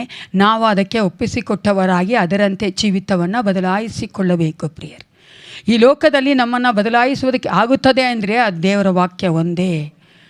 ಯಾಕಂದರೆ ಮನುಷ್ಯ ಮಾತ್ರದವರು ನಮ್ಮ ಹತ್ರ ಏನೇ ಮಾತಾಡಿದ್ರು, ಎಷ್ಟೇ ಮಾತಾಡಿದ್ರೂ ನಾವು ಬದಲಾಗೋದಕ್ಕಾಗೋದಿಲ್ಲ. ಯಾಕಂದ್ರೆ ನಮ್ಮ ಶಕ್ತಿಯಿಂದ ನಾವು ಬದಲಾಗೋಕ್ಕೆ ಸಾಧ್ಯವಿಲ್ಲ. ಆದರೆ ದೇವರ ವಾಕ್ಯ ನಮ್ಮನ್ನು ಬದಲಾಯಿಸ್ತದೆ. ಅದಕ್ಕೆ ಒಪ್ಪಿಸಿಕೊಡುವಂತಹ ಒಂದು ಮನಸ್ಸನ್ನು ದೇವರು ನಮಗೆ ಕೊಡಬೇಕು. ಅದಕ್ಕಾಗಿ ನಾವೆಲ್ಲರೂ ಕಣ್ಣುಗಳು ಮುಚ್ಚಿಕೊಂಡವರಾಗಿ ಈ ವಾಕ್ಯದ ಮೂಲಕವಾಗಿ ನನ್ನ ಹೃದಯದಲ್ಲಿ ಮಾತನಾಡು ಯೇಸಪ್ಪ. ನಾನು ಎಲ್ಲಿ ತಪ್ಪಾಗಿದ್ದೇನೋ ಅಲ್ಲಿ ಸರಿ ಮಾಡು. ಎಲ್ಲಿ ನಿನ್ನಲ್ಲಿ ನಾನು ಇನ್ನೂ ಹೆಚ್ಚಾಗಿ ಬೆಳೆಯಬೇಕೋ ಆ ಒಂದು ಆಸ್ಪೆಕ್ಟಲ್ಲಿ ನಾನು ಬೆಳೆಯುವುದಕ್ಕೆ ನನಗೆ ಸಹಾಯ ಮಾಡುವಂತ ಒಪ್ಪಿಸಿಕೊಟ್ಟು ಪ್ರಾರ್ಥಿಸೋಣ ಪ್ರಿಯರೇ. Thank you Father God. ಸೈನ್ಯಗಳ ಕರ್ತ, ನಿನಗೆ ಕೋಟಿ ಕೋಟಿ ಸ್ತೋತ್ರ ಉಂಟಾಗಲಿ. ಆರಾಧನೆಯಲ್ಲಿ ನಾವು ನಿನ್ನನ್ನು ಆರಾಧಿಸುವಂತೆ ನೀನು ಕೃಪೆ ಕೊಟ್ಟು ಅದಕ್ಕಾಗಿ ನಿನಗೆ ಸ್ತೋತ್ರ. ಈ ವಾಕ್ಯ ಭಾಗದಲ್ಲಿ ಏಸಪ್ಪ ನಾವು ವಾಕ್ಯಗಳನ್ನ ಕೇಳುವಾಗ ನಮ್ಮ ಹೃದಯದಲ್ಲಿ ನೀನು ಮಾತನಾಡು. ಪರಿಶುದ್ಧಾತ್ಮನೇ, ನೀನು ಒಳ್ಳೆಯ ಬೋಧಕನಾಗಿದ್ದಿ. ನಿನ್ನ ವಾಕ್ಯ ಹೇಳ್ತದೆ, ನೀನು ಬೋಧಿಸುವಂಥ ಪ್ರತಿಯೊಂದು ಸತ್ಯ ವಾಕ್ಯಗಳನ್ನು ನಾವು ಗ್ರಹಿಸಿಕೊಳ್ಳುವಂತೆ ನಮ್ಮಲ್ಲಿ ನೀನು ಮಾತನಾಡು, ಬಲಪಡಿಸಿ ನಡೆಸು. ಯೇಸುವಿನ ನಾಮದಲ್ಲಿ ಪ್ರಾರ್ಥಿಸ್ತೇನೆ ಒಳ್ಳೆಯ ಪಿತನೇ, ಆಮೇನ್. ಒಂದು ಸಾರಿ ಒಂದೆರಡು ನಿಮಿಷ ಇದು ಆಫ್ ಮಾಡಿಬಿಡು ಬಂಗನೆ, AC ಆಫ್ ಮಾಡಿಬಿಡಪ್ಪ. ಜಸ್ಟ್ ನಂತರನೇ ಮುಖಕ್ಕೆ ಹೊಡಿತು. ಇಲ್ಲಿ ಮುಂದೆ ಕೂತಿರೋರಿಗೆ ಪಾಪ AC ಅಂದ್ರೆ ಕಷ್ಟ. ಅರೆ ಆರಾಧನೆ ಮಾಡೋಕ್ಕೆ ಬರ್ತಾರಲ್ಲ ಅವ್ರಿಗೆ ತುಂಬ ಶೆಕೆ ಆಗ್ತಾ ಇರುತ್ತೆ. ಯಾಕೆ ಹೇಳಿ? ಶಕ್ತಿ ಎಲ್ಲ ಬಿಟ್ಟು ಹಾಡು ಹೇಳ್ತಾ ಇರ್ತಾರೆ ಪಾಪ ಅವರು, ಅಲ್ವಾ? ಬಾಯಿ ತೆಗೆದು ಹಾಡು ಹೇಳಬೇಕಲ್ಲ, ಅದಕ್ಕೋಸ್ಕರ ನಿಂತ್ಕೊಂಡೇ ಇರಬೇಕಲ್ಲ 1 hour. ಅದಕ್ಕೋಸ್ಕರವಾಗಿ ಒಂದು ಸಾರಿ ಒಬ್ಬ Bible college student theology degree ಮುಗಿಸ್ದ. ಡಿಗ್ರಿ ಮುಗಿದ ಮೇಲೆ ಏನು ಮಾಡಬೇಕು? ಪ್ರಾರ್ಥನೆ ಮಾಡೋಕ್ಕೆ ಪ್ರಾರಂಭಿಸ್ದ. ಏಸಪ್ಪ, ನಾನು ಸೇವೆಗೆ ಒಪ್ಪಿಸ್ಕೊಡ್ತೀನಿ, ನನ್ನನ್ನು ಸೇವೆಗೆ ಕಳಿಸಿಕೊಡು, ಯಾವುದಾದ್ರೂ ಒಂದು ಸೌತ್ ಕಡೆ ಕಳಿಸು ಅಂತ ಪ್ರೇಯರ್ ಮಾಡ್ದ. ದೇವರು ಆತನಿಗೆ ಹೇಳಿದ್ರು, ಓಕೆ ಮಗನೇ, ನಾನಿನ್ನು ಸೌತ್ ಇಂಡಿಯಾಗೆ ಕಳಿಸ್ತೀನಿ, ಬಿಹಾರಕ್ಕೆ ಕಳಿಸ್ತೀನಿ ಅಂದರು. ಅಯ್ಯೋ ಎಸಪ್ಪ, ಬಿಹಾರ ಬೇಡ ತಂದೆ, ಅಲ್ಲಿ ತುಂಬ ಕಷ್ಟ, ತುಂಬ ಒಟ್ಟು ಜನ, ಅವ್ರು ನೀವು ನೋಡಿರ್ಬೇಕು ಹೆಂಗಿದ್ದಾರೆ ಅಂದರೆ ಅಲ್ಲಿ ಪರ್ಸಿಕ್ಯೂಷನ್ ಇದೆ, ಅಲ್ಲಿ ಸುವಾರ್ತೆಗೆ ಅವ್ರ ವಾಕ್ಯಕ್ಕೆ ಮಾನ್ಯತೆನೇ ಕೊಡಲ್ಲ, ಅವ್ರು ಕೇಳಲ್ಲ ಏಸಪ್ಪ, ನನಗೆ ಕೇಳಾಗಲ್ಲ. ಅಯ್ಯೋ ಅಷ್ಟಿದಾಗ ನನಗಾಗಲ್ಲ ಏಸಪ್ಪ, ನನಗೆ ಬೇಡ. ತಿರುಗಿ ಪ್ರಾರ್ಥನೆ ಮಾಡ್ದ, ಏಸಪ್ಪ ನನಗೆ ಸೌತಕ್ಕೆ ಕಳಿಸ್ಕೊಡು, ಏಸಪ್ಪ ನನಗೆ ಸೌತಕ್ಕೆ ಕಳಿಸ್ಕೊಡು ಅಂತ. ದೇವರು ತಿರುಗಿ ಹೇಳಿದ್ರು, ಸರಿ ಮಗನೇ, ನಿನಗೆ ಇದು ನ್ಯಾಷನಲ್ ಬೇಡ, ಇಂಟರ್ನ್ಯಾಷನಲ್ ಕಳಿಸ್ತೀನಿ, ಸೌತ್ ಆಫ್ರಿಕಾ ಕಳಿಸ್ತೀನಿ ಅಂದರು. ಸೌತ್ ಆಫ್ರಿಕಾನ? ಏಸಪ್ಪ ಕ್ಯಾನಿಬಲ್ಸ್ ಅವರಲ್ಲ, ನರಮಾಂಸಭಕ್ಷಕರು, ಮನುಷ್ಯರನ್ನೇ ತಿಂತಾರವರು, ಹೆಂಗೆ ಸಪ್ಪ ಲೋಕ ಸೇವೆ ಮಾಡಲಿ? ಏನೇ ಸಪ್ಪ ನೀನು? ಒಂದು ಕ್ಷಣ ಬಿಟ್ಟು ಅವನು ಹೇಳ್ದ, ಯಾಕೆ ಸಪ್ಪ ನಿಂಗೆ ಸೌತ್ ಅಮೇರಿಕಾ ಕಾಣಿಸ್ತಾ ಇಲ್ವಾ? ನಾನು ಸೌತ್ ಅಮೇರಿಕಾ ಕಳಿಸ್ಕೊಡು ಅಂದ. ಈ ದಿನ ನಾವು ನೋಡಲು ಹೋಗುವಂಥ ಒಂದು ವೇದ ಭಾಗ ಮಾರ್ಕನ ಸುವಾರ್ತೆ 7ನೇ ಅಧ್ಯಾಯದಲ್ಲಿ 13ರಿಂದ 17ನೇ ವಚನ. Gospel according to Mark chapter 2 verse 13 to 17. ಮಾರ್ಕನ ಸುವಾರ್ತೆ 2ನೇ ಅಧ್ಯಾಯ 13ರಿಂದ 17ನೇ ವಚನ. ಇಲ್ಲಿ ನಾವು ಒಬ್ಬ ಮನುಷ್ಯನನ್ನು ಯೇಸು ಕ್ರಿಸ್ತನು ಕರೆದು ತನ್ನ ಶಿಷ್ಯನಾಗಿ ಮಾಡಿಕೊಂಡಂಥ ಒಂದು ವೇದ ಭಾಗ ಇದು. We see they the call of Matthew. ಯಾವ ಒಬ್ಬ ಮನುಷ್ಯನ ಒಂದು ಕರೆಯುವಿಕೆಯಲ್ಲಿ ನೋಡ್ತೇವೆ ಅಂದರೆ ಮತ್ತಾಯನ ಕರೆಯುವಿಕೆ ಇದೆ ಅಲ್ಲಿ. ಯೇಸು ಕ್ರಿಸ್ತನು ಮತ್ತಾಯನನ್ನು ಕರೆದಿತ್ತು. ನೀವು ಯೇಸು ಕ್ರಿಸ್ತನ ಜೀವಿತ ನೋಡುವುದಾದರೆ ಯೇಸು ಕ್ರಿಸ್ತನು ತನ್ನ ಒಂದು 3.5 ವರ್ಷ ಸೇವೆ ಮಾಡಿದಂಥ ಅವಧಿಯಲ್ಲಿ ಆತನು ಅನೇಕರನ್ನು ಮುಟ್ಟಿದ ಆತನಾಗಿ, ಅನೇಕರಿಗೆ ಸ್ವಸ್ಥತೆಯನ್ನು ಮಾಡಿದ ಆತನಾಗಿ, ಅನೇಕರಿಗೆ ಆತನು ಒಳ್ಳೆಯದನ್ನು ಮಾಡಿ ಸೇವೆಯನ್ನು ಮಾಡಿದ ಆತನಾಗಿದ್ದನು. ಆತನು ಮಾಡಿದಂಥ ಸೇವೆಯಲ್ಲಿ ಆತನು ಅನೇಕ ವಿಧವಾದಂಥ ಕಾರ್ಯಗಳನ್ನ ಮಾಡಿದ್ದಾನೆ. ಅದೇ ಸಮಯದಲ್ಲಿ ಆತನು ಏನೆಲ್ಲ ಮಾತನಾಡ್ದ ತನ್ನ ಶಿಷ್ಯರೊಂದಿಗೆ, ತನ್ನ ಹಿಂದೆ ಬಂದಂಥ ಗುಂಪಿನೊಂದಿಗೆ, ಜನಗಳೊಂದಿಗೆ ಅದನ್ನು ಆತನು ಮಾಡಿ ತೋರಿಸಿದ್ದಾನೆ. ಹಲ್ಲೆಲೂಯಾ. ಆತನು ಬರೀ ಮಾತನಾಡಿದವನಾಗಿರಲಿಲ್ಲ, ಆತನು ಮಾಡಿದವನು ಸಹ ಆಗಿದ್ದನು. ಆತನು ಅವರನ್ನು ಬಿಡುಗಡೆ ಮಾಡಿ ಅವರಿಗೆ ಬೇಕಾದೆಲ್ಲವನ್ನು ಕೊಡುವುದರಲ್ಲಿ, ಮತ್ತು ನಾವು ನೋಡ್ತೇವೆ ಸ್ವಸ್ಥತೆ ಮಾಡುವುದರಲ್ಲಿ, ಎಲ್ಲವನ್ನ ಮಾಡುವುದರಲ್ಲೂ ಸಹ ತನ್ನ ಶಿಷ್ಯರನ್ನು ಹೋಗಿ ಅಂತ ಹೇಳಬೇಕಾದ್ರೆ ಆತನು ಮೊದಲೇ ಈ ಲೋಕಕ್ಕೆ ಬಂದವನಾಗಿದ್ದನು. ಆತನು ತನ್ನ ಶಿಷ್ಯರಿಗೆ ಬೇರೆಯವ್ರು ನೋಡಿ ಕರುಣೆ ತೋರಿಸ್ಬೇಕು ಅಂತ ಹೇಳಬೇಕಾದ್ರೆ ಆತನು ತನ್ನ ಜನಗಳಿಗೆ ಕರುಣೆ ತೋರಿಸಿದ್ದನು. ಅದೇ ರೀತಿಯಾಗಿ ಆತನು ಏನೆಲ್ಲ ಹೇಳಿದ್ನೋ ಅದನ್ನು ಮಾಡಿದಾತನಾಗಿದ್ದನು. ಆತನು 2023ನೇ ವರ್ಷಕ್ಕೆ ಹಿಂದೆ ಇದ್ದಂಥ ಆ ಯೇಸು ಕ್ರಿಸ್ತನು ಆಗ ಏನೆಲ್ಲ ಮಾಡಿ ಅಷ್ಟು ಸಕ್ರಿಯವಾಗಿ ಆ್ಯಕ್ಟಿವ್ ಆಗಿದ್ದರು, ಈಗಲೂ ಸಹ ಪರಿಶುದ್ಧಾತ್ಮನ ಮೂಲಕವಾಗಿ ಆ್ಯಕ್ಟಿವ್ ಆಗಿದ್ದಾರೆ. ಎಲ್ಲಿದ್ದಾರೆ ಆ್ಯಕ್ಟಿವ್ ಆಗಿ? ಎಲ್ಲಿದ್ದಾರೆ ಹೇಳಿ? ಲೋಕದಲ್ಲಿಲ್ಲ, ನಮ್ಮದೇ ಇದ್ದಾರಾ? ಲೋಕದಲ್ಲಿದ್ದಾರಾ? Is Jesus active in the world or in the midst of us? ಲೋಕದಲ್ಲಿ ಆ್ಯಕ್ಟಿವ್ ಆಗಿಲ್ಲ ತಾನೇ? ಯೇಸು ಕ್ರಿಸ್ತನು ಲೋಕದಲ್ಲಿ ಆ್ಯಕ್ಟಿವ್ ಆಗಿರ್ಬೇಕಂದ್ರೆ ಯಾರ ಮೂಲಕ ಆ್ಯಕ್ಟಿವ್ ಆಗಿರೋಕ್ಕೆ ಸಾಧ್ಯ? Not bad, good. ಆವಾಗ ನಾವೇನು ಮಾಡಬೇಕು? ಏಸಪ್ಪನ ಕಾರ್ಯಗಳಿಗೆ ಒಪ್ಪಿಸಿಕೊಟ್ರೇನೆ ಯೇಸು ಕ್ರಿಸ್ತನು ಪರಿಶುದ್ಧಾತ್ಮನ ಮೂಲಕವಾಗಿ ಈ ಲೋಕದಲ್ಲಿ ಆ್ಯಕ್ಟಿವ್ ಆಗಿರೋಕ್ಕಾಗೋದು. ಎಷ್ಟು ಹೆಚ್ಚಾಗಿ ಏಸಪ್ಪ ಆ್ಯಕ್ಟಿವ್ ಆಗಿರ್ತಾರೋ ಅಷ್ಟು ಹೆಚ್ಚಾಗಿ ಸೈತಾನ ಕಾರ್ಯ ಕೆಳಗೆ ಬರ್ತದೆ ಪ್ರಿಯರೇ. ಅಷ್ಟು ಹೆಚ್ಚಾಗಿ ಆದಷ್ಟು ಬೇಗ ದೇವರ ರಾಜ್ಯ ನಮ್ಮ ಒಂದು ಲೋಕಕ್ಕೆ ಬಂದ್ಬಿಡ್ತದೆ. ಅದಕ್ಕಾಗಿಯೇ ನಾವು ಯೇಸು ಕ್ರಿಸ್ತನಿಗೆ ಒಪ್ಪಿಸಿಕೊಡುವವರಾಗಿರಬೇಕು. ಆ ಒಂದು ಒಪ್ಪಿಸಿಕೊಟ್ಟಂಥ ಒಬ್ಬ ವ್ಯಕ್ತಿಯ ಕುರಿತಾಗಿ ನಾವಿಲ್ಲಿ ನೋಡ್ತಾ ಇದ್ದೇವೆ. ಈ ಒಂದು ಪ್ಯಾಸೇಜಲ್ಲಿ 13ರಿಂದ 17ನೇ ವಚನ ಇರುವಂಥ ಪ್ಯಾಸೇಜಲ್ಲಿ ನಾವು 3 ಕಾರ್ಯಗಳನ್ನ ನೋಡ್ತೇವೆ. We are going to see 3 things in this passage. ಎಷ್ಟು ಕಾರ್ಯಗಳು? ವಚನ 14 ಓದಿ ನೋಡಿ ಯಾರದೊಬ್ರು.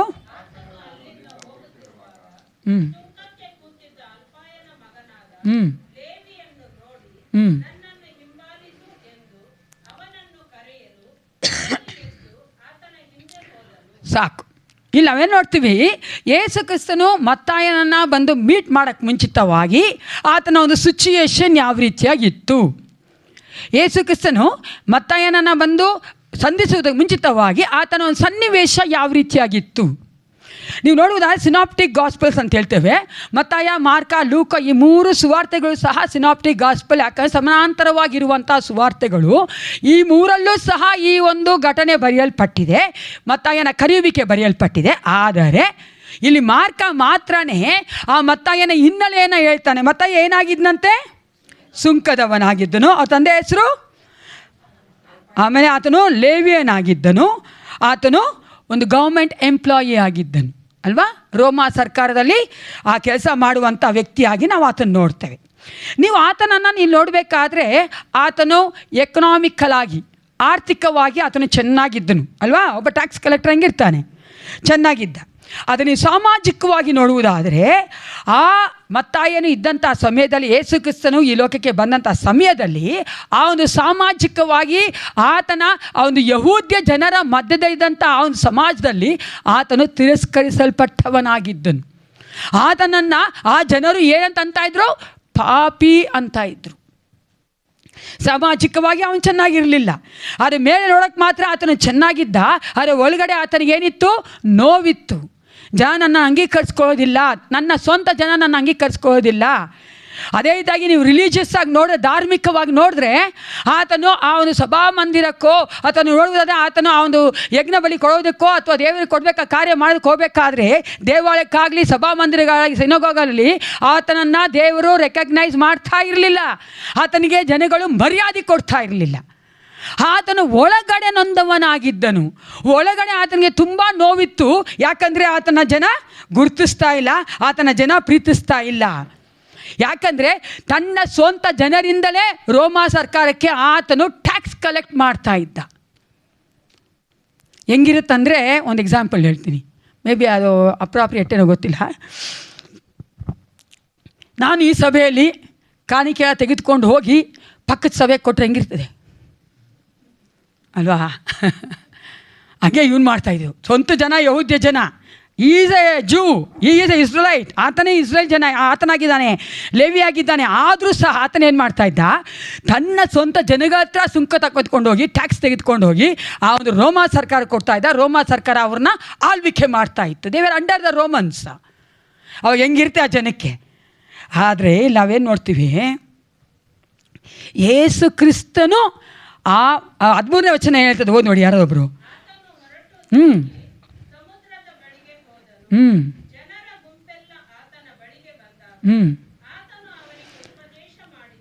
ಆತನು ಅಲ್ಲಿಂದ ಹೋಗುತ್ತಿರುವಾಗ ಆತನೇನು ಮಾಡ್ದ, ಆ ಗುಂಪನ್ನು ಬಿಟ್ಟು ಮತ್ತಾಯನ ಹತ್ರ ಬಂದಿದ್ದಾನೆ. ಹಲ್ಲೆಲೂಯಾ.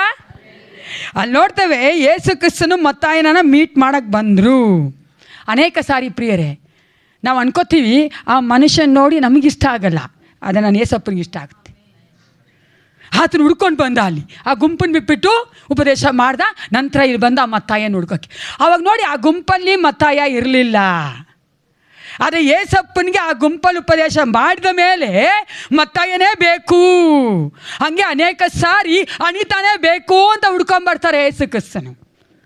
ನಿಮ್ಮನ್ನೇ ಬೇಕು ಅಂತ ಹುಡ್ಕೊಂಡು ಬರ್ತಾನೆ. ಅವೈಲೇಬಲ್ ಆಗಿದ್ದೀರಾ? ಒಂದು ಸ್ವಲ್ಪ ಇರು ಏಸಪ್ಪ, ಮನೆ ಕೆಲಸ ಮುಗಿಸ್ಕೊಂಬರ್ತೀನಿ. ಸ್ವಲ್ಪ ಇರು ಏಸಪ್ಪ, ನನ್ನ ಮಗಳು ಮದುವೆ ಮಾಡಿಬಿಡ್ತೀನಿ. ಸ್ವಲ್ಪ ಇರು ಏಸಪ್ಪ, ಇನ್ನೂ ನನಗೆ 25 ವರ್ಷ 30 ವರ್ಷ, ಇನ್ನೂ 30 ವರ್ಷ ಇದೆಯಲ್ಲ ಅಂತ. ಇವಾಗ ಹೇಳಲೇಬೇಡ್ರಿ, ಹಂಗೆ 40 ವರ್ಷಕ್ಕೆ ಹೊಟ್ಟೋಗ್ಬಿಡ್ತಾ ಇದ್ದಾರೆ ಏಸಪ್ಪ, 30 ವರ್ಷಕ್ಕೆ ಹೊಟ್ಟೋಗ್ತಾರೆ. ಮೊದಲಿಗಿಂತ ನಮ್ಮ ತಂದೆ ತಾಯಿ, ನಮ್ಮ ಅಜ್ಜಿ ತಾತ ಇದ್ದಂಥ ಕಾಲಕ್ಕಿಂತ ಇವಾಗ ನೀವು ನೋಡುವುದ ಲೈಫ್ ಇನ್ನೂ ಅನ್ಸರ್ಟನ್ ಆಗಿದೆ. ಹಲ್ಲೆಲೂಯಾ. ಯಾವಾಗ ಏನಾಗುತ್ತೆ ಗೊತ್ತೇ ಆಗಲ್ಲ. ಅದಕ್ಕೋಸ್ಕರ ಇವತ್ತೇ ಸಕಾಲ, ಇವತ್ತೇ ರಕ್ಷಣೆ ಕಾಲ, ಇವತ್ತೇ ಒಪ್ಪಿಸ್ಕೊಡೋ ಕಾಲ. ಒಪ್ಪಿಸ್ಕೊಟ್ಬಿಡ್ಬೇಕು ಪ್ರಿಯರೇ. ಅಲ್ಲ ನೋಡ್ತೀನಿ ನೋಡಿ, ಮತ್ತೆ ಏನೋ ಹುಡ್ಕೊಂಬಂದರು. ಯಾಕಂದರೆ ಯೇಸು ಕ್ರಿಸ್ತನು ಸರ್ವವ್ಯಾಪ್ತಿ ಆಗಿದ್ದಾನೆ. ಆತನಿಗೆ ಎಲ್ಲರೂ ಎಲ್ಲ ಚೆನ್ನಾಗಿ ಗೊತ್ತು. ಅವನ ಕಂಡೀಷನ್ ಹೆಂಗಿತ್ತು? ಬೇಜಾರಾಗಿದ್ದಾನೆ ಪಾಪ, ನೊಂದ್ಕೊಂಡು ಬಿಟ್ಟಿದ್ದಾನೆ. ಈ has a hurt and pain in his heart. ಆತನಿಗೆ ಹೃದಯದಲ್ಲಿ ನೋವಿದೆ, ಆತನಿಗೆ ಆ ಒಂದು ಸಂಕಟ ಇದೆ, ದುಃಖ ಇದೆ. ಆತನ ಹುಡ್ಕೊಂಡ್ಬಂದರು. ಇಂಥ ಒಬ್ಬ ಮತ್ತಾಯನ ಯೇಸು ಕ್ರಿಸ್ತನು ಹುಡ್ಕೊಂಡು ಬಂದರು, ಕರೆದ್ರು ಅಲ್ವಾ? ಕರೆಯುವಿಕೆ ಬಗ್ಗೆ ನೋಡ್ತಿದ್ದೀವಿ. ಒಂದು ಸಾರಿ ಒಬ್ಬ ಹುಡುಗ ಬಂದು ಪಾಸ್ಟರ್ನ ಕೇಳಿದಂತೆ, ಅಲ್ಲ ಯೇಸು ಕ್ರಿಸ್ತರು ಯೂದ ಇಸ್ಕಾರಿಯತನ್ನ ಕರೆದ್ರು ತಾನೆ, ಗೊತ್ತಲ್ವಾ? ಯಾರು ಯೂದ ಇಸ್ಕಾರಿಯತ್ತು? ಹಾಂ, ಅಪ್ಪ ಚೆನ್ನಾಗಿ ಗೊತ್ತು, ಹಿಡ್ಕೋದ ಚೆನ್ನಾಗಿ ಗೊತ್ತಾಗ್ಬಿಡ್ತು. ಸರಿ, ಹಿಡ್ಕೊಡೋಣ ಅಲ್ವಾ? ಇಟ್ಕೊಟ್ಟವನು. ಯಾಕೆ ಪಾಸ್ಟರ್ ಯೂದ ಇಸ್ಕಾರಿಯತ್ತು ಯೇಸು ಕ್ರಿಸ್ತನ ಹಿಡ್ಕೊಡ್ತಾ ಅಂತ ಮೊದಲೇ ಯೇಸು ಕ್ರಿಸ್ತನ ಗೊತ್ತಲ್ವಾ, ಯಾಕೆ ಆರಿಸ್ಕೊಂಡ್ರು ಅಂತ ಕೇಳ್ದ. ಪಾಸ್ಟ್ರಿಗೆ ಏನು ಹೇಳಬೇಕೇ ಗೊತ್ತಾಗ್ತಾ ಇಲ್ಲ. ಪಾಸ್ಟ್ರ್ ಹೇಳಿದ್ರು, ನನಗೆ ಗೊತ್ತಿಲ್ಲಪ್ಪ, ಆದರೆ ಅದಕ್ಕಿಂತ ಒಂದು ಕಷ್ಟವಾದ ಕ್ವಶನ್ ಇದೆ, ಯೇಸು ನನ್ನ ಯಾಕೆ ಕರೆದ್ರು ಅಂತಾನೆ ಗೊತ್ತಿಲ್ಲ ನನಗೆ ಅಂದರು. ಕರೆಕ್ಟ್ ಅಲ್ವಾ? ಇವಾಗ ನೀವು ನನ್ನ ಕೇಳಿದ್ರೆ ಆಯಿತಾ, ಯಾಕೆ ನಿನಗೆ ಕರೆದ್ರು ಅಂದರೆ ನಾನು ಏನೂ ಹೇಳಂಗಿಲ್ಲ, ನನಗೇನು ಗೊತ್ತಿಲ್ಲ. ನೀವು ನೋಡೋಕ್ಕೋದ್ರೆ ಲೋಕದಲ್ಲಿ ಇಲ್ಲಿ ಕೂತಿರೋರ ಮಧ್ಯದಲ್ಲಿಯೇ ನೀನು ನನಗೆ ಕೇಳಿದ್ರೆ I am nothing but god has call me. Why I don't know. ಅದನ್ನೇ ಆ ಪಾಸ್ಟರ್ ಹೇಳಿದ್ರು. ಹಾಗೆ ಇವತ್ತಿಗೂ ಸಹ ಅಲ್ವಾ, ಹಂಗೆ ಪಾಸ್ಟರ್ ಸರಿಯಾಗೇ ಇದ್ದಾರೆ. ಗೊತ್ತು ಏಸಪ್ಪನಿಗೆ ಯಾಕೆ ಏಸಪ್ಪ ಕರೀತಾನೆ ಅಂತ ನಾವು ಕೇಳಿದ್ರೆ ಅದು ನಮಗೆ ಗೊತ್ತಿಲ್ಲ. ಅದು ಏಸಪ್ಪನ ಇಷ್ಟ, ಸಾರ್ವಭೌಮತ್ವ ದೇವರ ಇಷ್ಟ. Is a sovereign choice of God that we cannot question him. ಹಾಗೆ ಮತ್ತಾಯನ ಯಾಕೆ ಕರೆದ್ರು ಅಂತ ನೀವು ಯಾರು ಕೇಳ್ತಾ ಇಲ್ಲ. ಯಾಕೆ ಈ ಒಂದು ಇಲಿಸ್ಟ್ರೇಷನ್ ಹೇಳಿ ಅಂದರೆ ನೀವು ನಾಳೆ ಕೇಳಬಾರ್ದು ಮೊದಲೇ ಹೇಳ್ಬಿಟ್ಟಿದ್ದೀನಾ. ಇವಾಗ ಏನು ಮಾಡ್ತೀವಿ, ನೆಕ್ಸ್ಟ್ ನೋಡ್ತೀವಿ. Second point. ಫಸ್ಟ್ ಪಾಯಿಂಟ್ ಏನು, ಯೇಸು ಕ್ರಿಸ್ತನು ಮತ್ತಾಯನನ್ನು ಮೀಟ್ ಮಾಡೋಕ್ಕೆ ಮುಂಚೆ ಆತನ ಸಿಚುವೇಶನ್ ಹೆಂಗಿತ್ತು. ಆತನೇನಾಗಿದ್ದ, ಟ್ಯಾಕ್ಸ್ ಕಲೆಕ್ಟರ್ ಆಗಿದ್ದ, ಅಲ್ಫಾಯಸನ ಮಗನಾಗಿದ್ದ, ಗೌರ್ಮೆಂಟಲ್ಲಿ ಕೆಲಸ ಮಾಡ್ತಾ ಇದ್ದ, ಲೇವಿ ಆಗಿದ್ದ. ಇದೆಲ್ಲ ಇದ್ದರೂ ಸಹ ಆತನು ಎಕನಾಮಿಕಾಗಿ ಚೆನ್ನಾಗಿದ್ದರೂ ಸಹ ಸಾಮಾಜಿಕವಾಗಿ ಆತನು ಏನೂ ಅಲ್ದವನಾಗಿದ್ದ. ಜನ ಆತನ ನೋಡಿ ಪಾಪಿ ಅಂತ ಇದ್ರು, ಆತನ ಜನ ಇಷ್ಟಪಡ್ತಾ ಇರಲಿಲ್ಲ. ಎರಡನೇದಾಗಿ ದ ಸೆಕೆಂಡ್ ಪಾಯಿಂಟ್ ವರ್ಸ್ 14. ಮತ್ತೊಂದು ಆವರ್ತಿ ಓದಿ ಆ ವಚನ.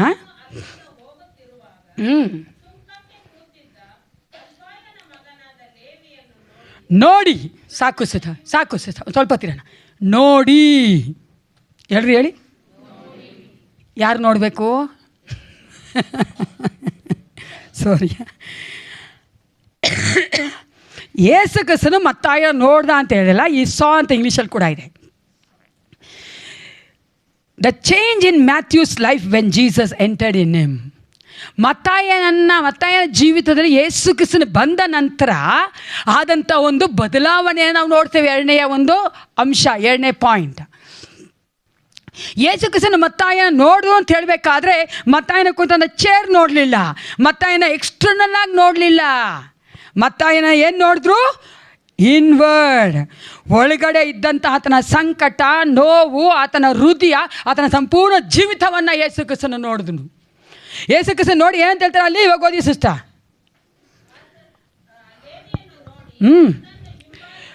ನನ್ನನ್ನು ಹಿಂಬಾಲಿಸು ಎಂದು.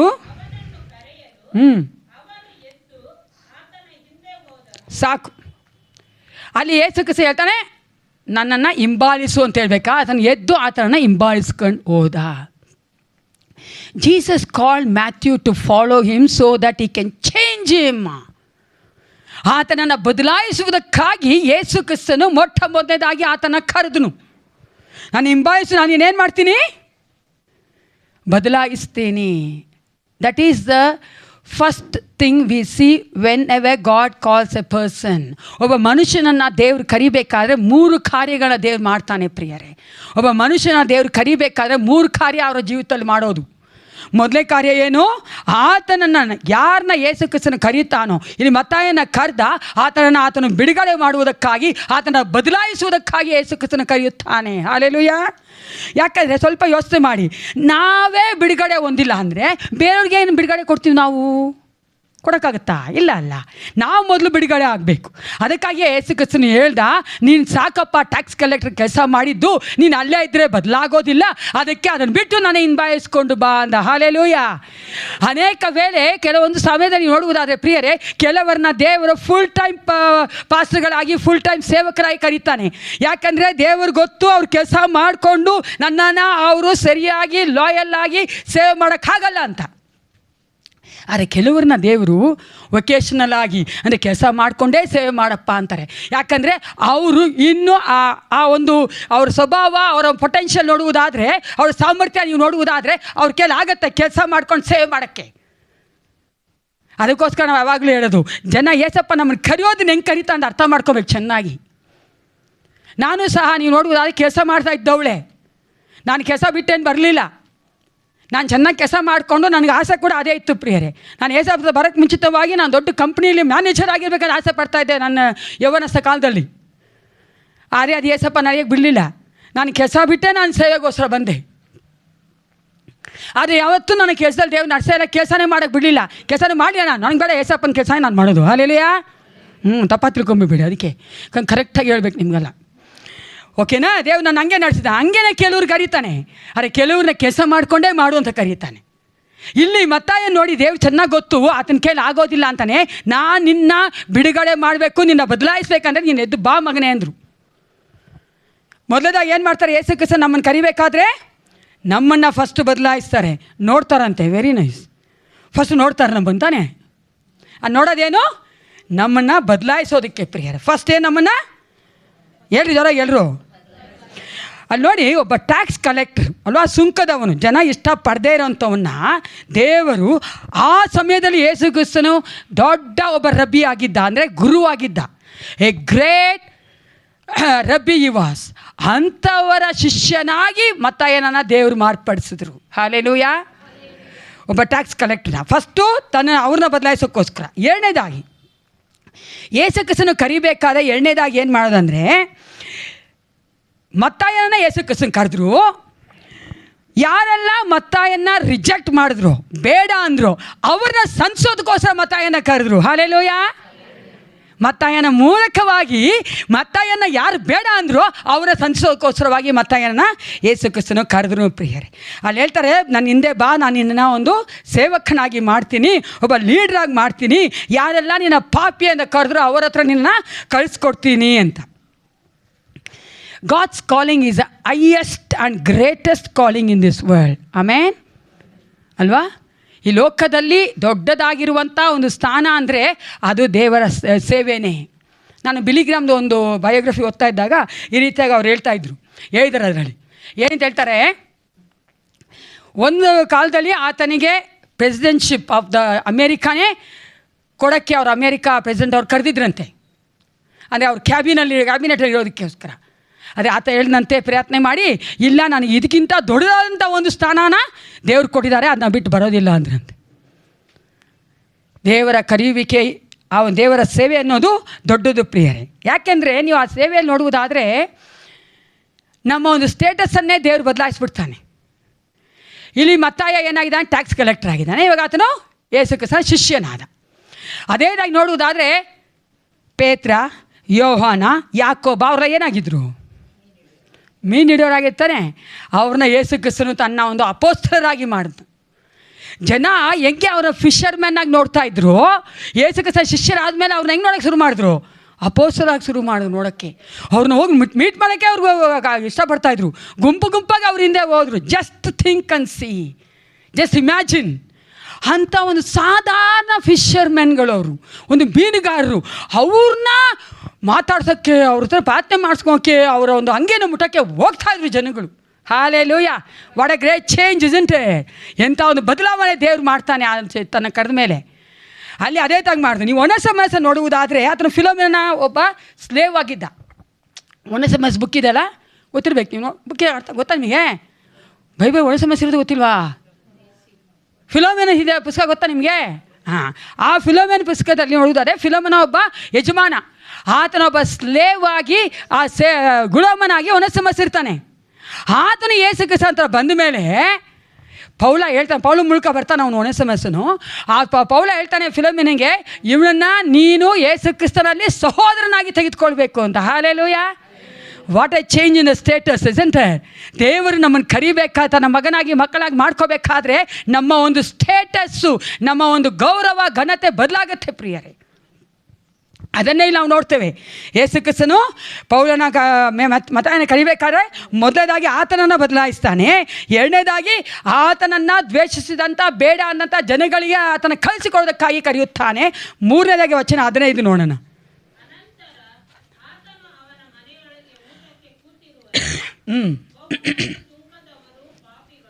ಎಸ್,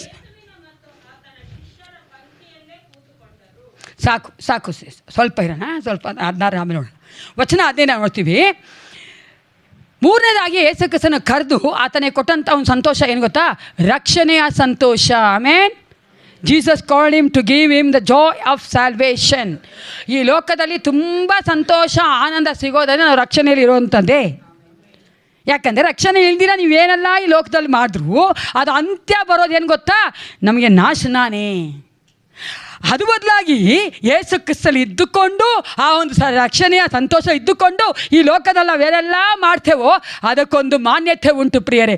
ನಾವು ಎಟರ್ನಲ್ ಲೈಫ್ಗೆ ಹೋಗ್ತೀವಲ್ಲ, ನಿತ್ಯಕ್ಕೂ ಹೋಗ್ಬಿಡ್ತೀವಿ, ನಮ್ಗೆ ಯಾವ ತೊಂದರೆನೇ ಇರೋದಿಲ್ಲ. ಅದಕ್ಕೋಸ್ಕರ ಅನೇಕರಿಗೆ ಹೇಳೋದು, ಇಲ್ಲೂ ಯಾಕೆ ಕಷ್ಟಪಡ್ತೀರಾ, ನರಕಕ್ಕೂ ಹೋಗಿ ಯಾಕೆ ಕಷ್ಟಪಡ್ತೀರಾ ಅಲ್ವಾ? ಇಲ್ಲೂ ನೋಡಿ, ಅದು ವಿಶೇಷವಾಗಿ ಮಿಡ್ಲ್ ಕ್ಲಾಸ್ ಪೀಪಲ್ಗೆ ಕಲ್ತಾನೂ ಮಾಡೋಕ್ಕಾಗಲ್ಲ, ಕಷ್ಟಪಡಲೇಬೇಕು.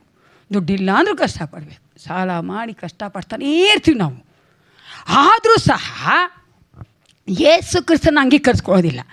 ಇಷ್ಟು ಚೆನ್ನಾಗಿ ಇಲ್ಲಿ ಜೀವನ ಮಾಡೋಕ್ಕೋಸ್ಕರವಾಗಿ ಯಾವ ಒಂದು ತಪ್ಪು ಮಾಡ್ತೀರಾ, ಪಾಪ ಮಾಡ್ತೀರಾ, ನೀತಿಯಾಗಿ ಜೀವಿಸ್ತೀನಿ, ಆದರೆ ಅಂತ್ಯ ಎಲ್ಲೋಗುತ್ತೆ? ನಾಶನಕ್ಕೆ ಹೋಗುತ್ತೆ. ಏನು ಪ್ರಯೋಜನ? ಅದು ಬದಲಾಗಿ ಯೇಸು ಕ್ರಿಸ್ತನನ್ನು ನಮ್ಗೆ ಒಪ್ಪಿಸಿಕೊಟ್ಟವರಾಗಿ ಆ ರಕ್ಷಣೆಯಲ್ಲಿ ಇದ್ದುಕೊಂಡು ಏನೇ ಕಷ್ಟಪಟ್ಟರೂ ಪರವಾಗಿಲ್ಲ, ದೇವರ ಸಮಾಧಾನ ನಮ್ಮೊಂದಿಗಿರ್ತದೆ, ನಿತ್ಯ ನಿತ್ಯಕ್ಕೂ ನಾವು ಸೇರ್ಕೊಳ್ತೀವಿ ಅನ್ನೋದು ಹೆಂಗಿದೆ? ಆಮೇಲೆ ಕರೆಕ್ಟ್? ಇನ್ನು ಹಂಗೆ ನೋಡ್ತಾ ಇದ್ದೀರಿ ಅಲ್ವಾ? ಕರೆಕ್ಟ್ ಅಲ್ವೇನ್ರಿ? ಎಷ್ಟಾಗಿದೆ ನೋಡಿ ಲಾಜಿಕ್ಕು. ಅದೇ ನಮ್ಮ ಮನುಷ್ಯರಿಗೆ ಯಾವಾಗ ಹೇಳೋದು, ಬುದ್ಧಿ ಇಲ್ದಿರೋ ಮನುಷ್ಯರುಗಳು. ಏನು ಮಾಡ್ತೀವಿ ಅಂತ ಗೊತ್ತಿಲ್ಲ, ಅವ್ರು ಹೋಗಿ ಮಾಡುವಂಥ ಆ ದೇವ್ರುಗಳಿಗೂ ಏನಂತ ಗೊತ್ತಿಲ್ಲ, ಪಾಪ ಕನ್ಫ್ಯೂಸ್ ಆಗಿಬಿಡ್ತಾರೆ. ಒಬ್ಬ ಹೋಗಿ ತೆಂಗಿನಕಾಯಿ ಹೊಡಿತಾನೆ, ಇನ್ನೊಬ್ಬ ಹೋಗಿ ಊದ್ಬತ್ತಿ ಹೊತ್ತಿಸ್ತಾನೆ, ಇನ್ನೊಬ್ಬ ಹೋಗಿ ಕೀಟ ಕೊಡ್ತಾನೆ, ಇನ್ನೊಬ್ಬ ಹೋಗಿ ಕೈ ಕಾಲೆಲ್ಲ ಇರೋದೆಲ್ಲ ತಿನ್ನಕ್ಕೆ ಬರ್ತಾನೆ. ಏನೆಲ್ಲ ಮಾಡ್ತಾರೆ. ಸ್ವಲ್ಪ ಯೋಚನೆ ಮಾಡಿ, ಆ ದೇವರುಗಳು ಯಾರಿಗೆ ಏನು ಮಾಡಬೇಕು ಅಂತ ಯೋಚನೆ ಬರ್ತದೆ. ಅದೇ ನನ್ನೇ ಸಪ್ಪ ಹಂಗಲ್ಲ, ನೀವೇನು ಕೊಟ್ಲ ಅಂದರೂ ಪರವಾಗಿಲ್ಲ, ನನ್ನ ಹೃದಯ ಮಾತ್ರ ನೋಡೋ ದೇವರು, ನೀನು ನನ್ನ ಹತ್ರ ಬಾ ಮಗನೇ ಮಗಳೇ ಸಾಕು, ನಾನು ನಿನಗೆ ರಕ್ಷಣೆ ಕೊಡ್ತೀನಿ ಅಂತಾರೆ. ಆ ರಕ್ಷಣೆಯಲ್ಲಿರ್ಬೇಕು, ಆ ಸಂತೋಷನೇ ಬೇರೆ. That is what English Joy of salvation. ಹೇಳ್ರಿ ಹೇಳಿ ಆಮೆನ್. ಅದು ನಾವಿರೋದಿಲ್ಲಿ, ಆ ಸಂತೋಷದಲ್ಲಿ ನಾವಿರೋದು ಪ್ರಿಯರೇ. ನೋಡಿ, ಅದಕ್ಕೆ ನೋಡಿ ನಾನು ಅನೇಕರು ನೋಡಿದ್ದೀನಿ, ಎಷ್ಟೇ ಕಷ್ಟ ಇದ್ರೂ ಕೂಡ ವಿಶ್ವಾಸಿ ನೋಡಿ ಅವಿಶ್ವಾಸಿಗಳು ನಿನಗೇನು ಕಷ್ಟ ಅಂತಾರೆ ಗೊತ್ತಾ? ನಿಮಗೆ ಯಾರು ಅನುಭವಿಸಿದ್ರಿ? ಕೈ ಎತ್ತಿ ನೋಡ್ರಿ. ನಾನು ಅನುಭವಿಸಿದ್ದೀನಿ. ಏನು ಕಷ್ಟ ನಿಮಗೆ ನಮಗೇನು ಕೇಳ್ತಾರೆ ಅವರು? ಯಾಕೆ ಅಷ್ಟು ಚೆನ್ನಾಗಿದ್ದೀವಿ ನಾವು. ನೋಡಿದ್ರೆ ದೇವ್ರಿಗೆ ಚೆನ್ನಾಗಿ ಗೊತ್ತು, ದೇವ್ರ ಪ್ರಸನ್ನತೆ ನಮ್ಮೊಂದಿಗಿರ್ತದೆ, ದೇವ್ರು ಸಂತೋಷವಾಗಿಟ್ಟಿರ್ತಾರೆ ನಮ್ಮನ್ನು. ಯಾಕಂದ್ರೆ ಚೆನ್ನಾಗಿ ಏನೇ ಕಷ್ಟ ಬಂದು ಸಾಕು, ರಾತ್ರಿ 9 ಗಂಟೆಗೆ ಊಟ ಮಾಡ್ತೀವಿ, 10 ಗಂಟೆ ನಿದ್ದೆ ಮಾಡ್ಬಿಡ್ತೀವಿ ಅಲ್ವೇ? ಆರಾಮಲ್ಲ, ಹೊಟ್ಟೆ ತುಂಬ ಊಟ, ಕಣ್ ತುಂಬ ನಿದ್ದೆ, ಏಸಪ್ಪನ ಸಂತೋಷವಾಗಿದ್ದೀವಿ. ಹಾಲೆಲೂಯಾ. ಇನ್ನೇನು ಬೇಕು ಪ್ರಿಯರೇ ಈ ಲೋಕದಲ್ಲಿ? ಅದೇ ನಾನು ಕೇಳೋದು. ನೀನು ನೋಡ್ಕೋದೆ ಅಲ್ಟಿಮೇಟಾಗಿ ಕೊನೆಯದಾಗಿ ಕಷ್ಟಪಡೋದು ನಾನು ನನ್ನ ಮಕ್ಕಳು ಚೆನ್ನಾಗಿರ್ಬೇಕಂತಾನೆ. ಕೊನೆವರೆಗೂ ನಿತ್ಯ ನಿತ್ಯಕ್ಕೂ ಚೆನ್ನಾಗಿರ್ಬೇಕಂದ್ರೆ ನಾನು ಇಲ್ಲಿ ನನ್ನ ಏಸಪ್ಪನಿಗೆ ಒಪ್ಪಿಸ್ಕೊಬಿಟ್ರೆ ಸಾಕು. ಈ ವಿಲ್ ಡೂ ದ ರೆಸ್ಟ್. ನೀವು ಅನ್ಭವಿಸಿರೋರೆಲ್ಲರೂ ಆಮೇನ್. ಎಸ್, ನಾವಲ್ಲಿ ನೋಡ್ತೇವೆ ಆತನಿಗೆ ಒಂದು ರಕ್ಷಣೆಯ ಆನಂದ ಕೊಟ್ಟು. ಇಲ್ಲಿ ನೋಡುವುದಾದರೆ ಆತನಿಗೆ ಗೌರ್ಮೆಂಟ್ ಜಾಬ್ ಆಗಲಿ, ಇದಂಥ ದುಡ್ಡಾಗಲಿ ಯಾವುದೂ ಆತನಿಗೆ ಸಂತೋಷ ಕೊಡಲಿಲ್ಲ ಪ್ರಿಯರೇ. ನೀವು ನೋಡುವುದು ಆ ಕಾಲದ ಟ್ಯಾಕ್ಸ್ ಕಲೆಕ್ಟರ್ ಏನು ಮಾಡ್ತಾಯಿದ್ರು ಗೊತ್ತಾ? ರೋಮಾ ಸರ್ಕಾರದವರು 100 ರೂಪಾಯಿ ತಗೊಂಡ್ರೆ 110 ರೂಪಾಯಿ ತೊಗೊತಾಯಿದ್ರು ಟ್ಯಾಕ್ಸ್ ಆಗಿ. 100 ರೂಪಾಯಿ ಗೌರ್ಮೆಂಟ್ಗೆ, 10 ರೂಪಾಯಿ ಅವನ ಜಾಬ್ಗೆ. ಆವಾಗ ಎಷ್ಟು ದುಡ್ಡು ಮಾಡಿರ್ತಾನೆ ಅವನು ಮತ್ತಾಯ. ಆ ದುಡ್ಡು ಸಹ ಆತನಿಗೆ ಸಮಾಧಾನ ಕೊಡಲಿಲ್ಲ, ಶಾಂತಿ ಕೊಡಲಿಲ್ಲ, ಜನಗಳು ಅವನ ರೆಕಗ್ನೈಸ್ ಮಾಡಲಿಲ್ಲ. ಅವಾಗೇನು ಪ್ರಯೋಜನ? ಆದರೆ ಇಲ್ಲಿ ಏಸಪ್ಪ ಆತನಿಗೆ ಆ ರಕ್ಷಣೆ ಕೊಟ್ಟ ತಕ್ಷಣವೇ ಅಲ್ಲಿ ನೋಡ್ತೀವಿ, ಏಸು ಕ್ರಿಸ್ತನು ಆತನ ಮನೆಗೆ ಹೋದನು ತಾನೇ. ಅಲ್ಲಿ ಏಸು ಕ್ರಿಸ್ತನು ಮತ್ತಾಯನ ಕರೆದಿದ್ದಾನೆ, ಅದಕ್ಕೆ ಹೋಗಿದ್ದಾರೆ ಊಟ ಮಾಡೋದಕ್ಕೆ. ಆ ಊಟ ಮಾಡೋದು ಯಾವಾಗ ಸತ್ಯವೇದ ಏನು ತೋರಿಸುತ್ತೆ ಗೊತ್ತಾ? ಏನು ತೋರಿಸುತ್ತೆ? ಅನ್ಯೋನ್ಯ ತೋರಿಸ್ತದೆ. Good, it's a fellowship. ಯೇಸು ಕ್ರಿಸ್ತನೊಂದಿಗೆ ಆ ಮತ್ತಾಯನಿಗೆ ಆ ಕುಟುಂಬಕ್ಕೆ ಬಂದಂಥ ಒಂದು ಫೆಲೋಶಿಪ್ಪನ್ನು ನಾವು ನೋಡ್ತೇವೆ. ಆ ಫೆಲೋಶಿಪ್ಪಲ್ಲಿ ಆ ಊಟಕ್ಕೋಸ್ಕರ ಅವ್ರು ಕೂತ್ಕೊಂಡಿದ್ದಾರೆ. ಫೆಲೋಶಿಪ್ಪು ಅಂದರೆ ನಾವು ನೋಡ್ತೀವಿ ಆ ಒಂದು ಆನಂದವನ್ನು ಮತ್ತಾಯನು ಬೇರೆ ತನ್ನ ಸ್ನೇಹಿತರಿಗೂ ಸಹ ಹಂಚ್ಕೊತಾ ಇದ್ದಾನೆ. ಅವ್ನು ಟ್ಯಾಕ್ಸ್ ಕಲೆಕ್ಟ್ರು, ಅವ್ನ ಫ್ರೆಂಡ್ಸ್ ಯಾರಾಗಿರ್ತಾರೆ? IAS ಆಫೀಸರ್ ಆಗಿರ್ತಾರಾ? ಅಥವಾ ಪರಿಸಾಯರಾಗಿರ್ತಾರಾ? ಸದುಕಾಯರಾಗಿರ್ತಾರಾ? ಇಲ್ವಲ್ಲ, ಆಬ್ವಿಯಸ್ ಅಲ್ವಾ? ಅವಾಗ ನಾನು ಪಾಸ್ಟರ್ ಅಂದರೆ ನನ್ನ ಫ್ರೆಂಡ್ ಪಾಸ್ಟರ್ ಆಗಿರಬೇಕು. ಇಲ್ಲ, ನಮ್ಮ ಫ್ರೆಂಡ್ಸ್ ಪಾಸ್ಟರ್ಸ್ ಇಲ್ಲ, ಅದಕ್ಕೆ ಬೇಡ, ಆ ಎಕ್ಸಾಂಪಲ್ ಬೇಡ. ಓಕೆನಾ? ಹಂಗಂದರೆ ನಾವು ನೋಡ್ತೀವಲ್ಲ, ನೀವು ಒಂದು ಕಡೆ ಕೆಲಸ ಮಾಡ್ತೀರಾ ಅಂದರೆ ನಿಮ್ಮ ಕೆಲಸದಲ್ಲಿ ಇರೋರು ನಿಮ್ಮ ಫ್ರೆಂಡ್ ಆಗಿರ್ತೀರ. ಹಾಗೆ ಇಲ್ಲೂ ಸಹ ಅದನ್ನು ಟ್ಯಾಕ್ಸ್ ಕಲೆಕ್ಟರ್ ಫ್ರೆಂಡ್ಸ್ ಇದ್ದಾರೆ. ಇಲ್ಲಿದೆ ನೋಡಿ ಒಂದು ತೊಂದರೆ. ಟ್ಯಾಕ್ಸ್ ಕಲೆಕ್ಟರ್ ಬಂದರು, ಮತ್ತು ಮನೆ ಕೂತ್ಕೊಂಡ್ರು, ಯೇಸುನು ಹೋದರು, ಅಲ್ಲಿ ಊಟ ಮಾಡೋಕ್ಕೆ ಶುರು ಮಾಡಿದ್ರು. ಅವ್ರು ಊಟ ಮಾಡ್ತಾಯಿರಲಿ, ನಾನು ರಿಜಿಸ್ಟ್ರೇಷನ್ ಹೇಳ್ತೀನಿ ನಿಮಗೆ. ಒಂದು ಸಾರಿ ಒಂದು ಬಡ ಹುಡುಗಿ ಏಸಪ್ಪ ಹತ್ರ ಪ್ರಾರ್ಥನೆ ಮಾಡ್ತಾಯಿದ್ಲು ಊಟಕ್ಕೋಸ್ಕರ. ಸೈತಾನ ನೋಡ್ದ, ಈ ಹುಡುಗಿಗೆ ಬುದ್ಧಿ ಕಲಿಸ್ಬೇಕು ಅಂತ ತನ್ನ ಸೇವಕನಿಗೆ ಹೇಳ್ದ, ಆ ಹುಡುಗಿಗೆ ಹೋಗಿ ಊಟ ಕೊಡು, ಊಟ ಕೊಟ್ಬಿಟ್ಟು ಹೇಳು, ಯಾರು ಊಟ ಕೊಟ್ಟರು, ಯಾಕೆ ಊಟ ಕೊಟ್ಟರು ಅಂತ ಹೇಳ್ಬೇಕು ನೀನು ಅಂದರು. ಸರಿ ಅಂತ ಆ ಒಂದು ಸೈತಾನ ಸೇವಕ ಬಂದು ಆ ಒಂದು ಬಡ ಹುಡುಗಿಗೆ ಊಟ ಕೊಟ್ಟ. ಆ ಹುಡುಗಿ ಪ್ರಾರ್ಥನೆ ಮಾಡ್ತಾಯಿದ್ಲು ಆ ಊಟಕ್ಕೋಸ್ಕರ. ಅದೇ ಊಟ ಬಂದ ತಕ್ಷಣ ಏನು ಮಾಡ್ತೀವಿ ನಾವು? ಥ್ಯಾಂಕ್ಸ್ ಮಾಡ್ತೀವಲ್ಲ, ದೇವರಿಗೆ ಸ್ತೋತ್ರ ಮಾಡಿ ತಿನ್ನೋಕ್ಕೆ ಪ್ರಾರಂಭಿಸಿದ್ಲು. ಆವಾಗ ಆ ಸೇವಕ ಕೇಳ್ದ, ನಿನಗೆ ಗೊತ್ತಾ ಈ ಊಟ ಎಲ್ಲಿಂದ ಬಂದಿದೆ ಅಂತ? ಅದಕ್ಕೆ ಆ ಹುಡುಗಿ ಹೇಳಿದ್ಲು, ನಿಂಗೆ ಗೊತ್ತಾ ಎಲ್ಲಿಂದ ಬಂದಿದೆ, ಯಾರು ಕೊಟ್ಟರು ಅಂತ. ಅದಕ್ಕೆ ಆ ಹುಡುಗಿ ಹೇಳ್ತಾಳೆ, ಎಷ್ಟು ಚೆನ್ನಾಗಿದೆ, ನಂಗೆ ತುಂಬ ಇಷ್ಟ ಆಯಿತು ಪ್ರಿಯರೇ. God works in His way, even the devil has to obey. ದೇವರು ತನ್ನ ಕಾರ್ಯ ಮಾಡಬೇಕಾದ್ರೆ ಸೈತಾನ್ ಸಹ ವಿಧೇಯರಾಗಬೇಕು. ಯೇಸು ಕ್ರಿಸ್ತನು ಕರೆದು ನಮ್ಮನ್ನು ನಡೆಸ್ತಾನಂದರೆ ಭಯನೇ ಬೇಡ ಪ್ರಿಯರೇ. He has his own ways. Definitely he will bring the deliverance and he will give the answers to our prayers. ಆತನು ಮಾಡೇ ಮಾಡ್ತಾನೆ. ಯಾಕೇಳಿ? ಆತನು ನಮ್ಮನ್ನು ಕರೆದ ಆತನು ನಂಬಿಗಸ್ತನಾಗಿದ್ದಾನೆ. ಸೈತಾನನೇ ನಾವು ಮಾಡೋಂಗೆ ಮಾಡಿಬಿಡ್ತಾನೆ. ಸ್ವಲ್ಪ ಯೋಚನೆ ಮಾಡಿ. ಎಷ್ಟು ದೊಡ್ಡ ದೇವ್ರು ನಮ್ಮ ದೇವರಲ್ವಾ? ಅನೇಕರಿಗೆ ಮಾಡಿದ್ದಾನೆ. ದೇವರನ್ನೇ ಅರಿಯದೇ ಇರುವಂಥ ಮಕ್ಕಳು ಯೇಸು ಕ್ರಿಸ್ತನ ಮಕ್ಕಳಿಗೆ ಊಟ ಕೊಡ್ತಾ ಇದ್ದಾರೆ ಪ್ರಿಯರೇ. ಸ್ವಲ್ಪ ಯೋಚನೆ ಮಾಡಿ ಅಲ್ವಾ? ದುಡ್ಡು ಕೊಡ್ತಾರೆ, ನಿನ್ನ ಮಕ್ಳಿಗೆ ಫೀಸ್ ಕಟ್ಟು ಅಂತ ಹೇಳ್ತಾರೆ. ಅದಲ್ವಾ ದೊಡ್ಡತನ ದೇವ್ರದ್ದು? ನಾವು ಅನ್ಕೊಳ್ಳೋ ರೀತಿಯಲ್ಲಿ ಮಾಡೋದಿಲ್ಲ. ಚೆನ್ನಾಗಿ ತಿಳ್ಕೊಂಡು ನಾವು ಅನ್ಕೊಳ್ಳೋ ರೀತಿಯಲ್ಲಿ ಮಾಡೋದಿಲ್ಲ. ನಾವು ಎಲ್ಲೋ ಒಂದು ಕಡೆಯಿಂದ ನೋಡ್ತಾ ಇರ್ತೀವಿ, ನಾರ್ತ್ ಕಡೆಯಿಂದ ಬರಲಿ ಅಂತ. ಏಸಪ್ಪ ಈ ಕಡೆ ವೆಸ್ಟ್ ಕಡೆಯಿಂದ ಬಡಿಸ್ತಾ ಇರ್ತಾನೆ. ಅನೇಕ ಸಾರಿ ನಮ್ಗೆ ಅದು ಅರ್ಥನೇ ಆಗೋದಿಲ್ಲ ತಾನೇ. ಸೌತ್ ಕಡೆ ನೋಡ್ತಾ ಇರ್ತೀವಿ. ವೆಸ್ಟ್ ಕಡೆಯಿಂದ ಬಂತು ಅರ್ಥ ಮಾಡ್ಕೊಂಡಾಗ ಪಕ್ಕ ಮನೆಗೆ ಓಡಾಯ್ತದು. ಆ ಥರ ಎಷ್ಟು ವಿಶ್ವಾಸ ಇದ್ದೀವಿ ನಾವು ತಾನೇ. ಯಾಕೆ ನಾ ಹೇಳ್ತೀವಿ ಅಂದರೆ ನಗಕ್ಕಲ್ಲ, ಚೆನ್ನಾಗಿ ಥಿಂಕ್ ಮಾಡಿ, ಯೋಚನೆ ಮಾಡಿ. ಏಸಪ್ಪ ನಮ್ಮೊಂದಿಗೆ ಯಾವ ಥರ ವ್ಯವಹಾರ ಮಾಡ್ತಾರೆ ಅಂತ ತಿಳ್ಕೊಂಬಿಟ್ರೆ ವಿ ಆರ್ ದ ಬ್ಲೆಸ್ಡ್. ನಮ್ಗೆ ಯಾವ ಒಂದು ತೊಂದರೆನೂ ಇರೋಲ್ಲ ಪ್ರಿಯರೇ. ಮೊದಲನೇದಾಗಿ ನಾನು ಹೇಳಿದೆ, ಆತನ ಕರೆಯುವಿಕೆಯಲ್ಲಿ ಮೊದಲು ನಾವು ನೋಡಿದ್ವಿ ಮತ್ತಾಯನ ಒಂದು ಹಿನ್ನೆಲೆಯನ್ನು ಅಲ್ಲ, ಮತ್ತನ ಒಂದು ಬ್ಯಾಕ್ಗ್ರೌಂಡನ್ನು, ಆತನ ಒಂದು ಸಿಚುಯೇಷನ್ ಹೆಂಗಿತ್ತು ಅಂತ. ಎರಡನೇದಾಗಿ ಯೇಸು ಕ್ರಿಸ್ತನ ಆತನ ಜೀವನದಲ್ಲಿ ಬಂದಾಗ ಆದಂಥ ಬದಲಾವಣೆ ನಾವು ನೋಡ್ತೀವಿ. ಮೂರನೇದಾಗಿ ವಚನ 16 ಇವಾಗ ನೋಡೋಣ.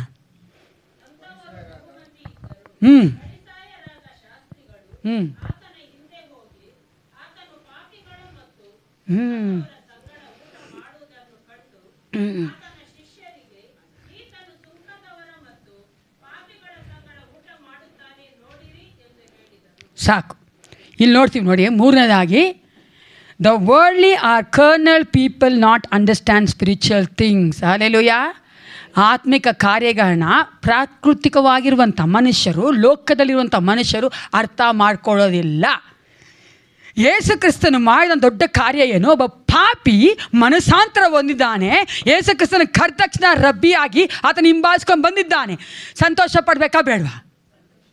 ಅಲ್ವಾ? ಆದರೆ ಇವ್ರು ನೋಡಿ ಯೇಸು ಕ್ರಿಸ್ತನನ್ನೇ ದೂಷಿಸ್ತಾ ಇದ್ದಾರೆ. ಪಾಪಿಗಳ ಸಂಗಡ ಊಟ ಮಾಡ್ತಾ ಇದ್ದಾನೆ. ಈ ವಚನ ಓದ್ಕೊಳ್ಳೋಣ. ಲೂಕ 15:7 ಓದಿ. ಲೂಕ 15:7. ಲೂಕ್ 15:7.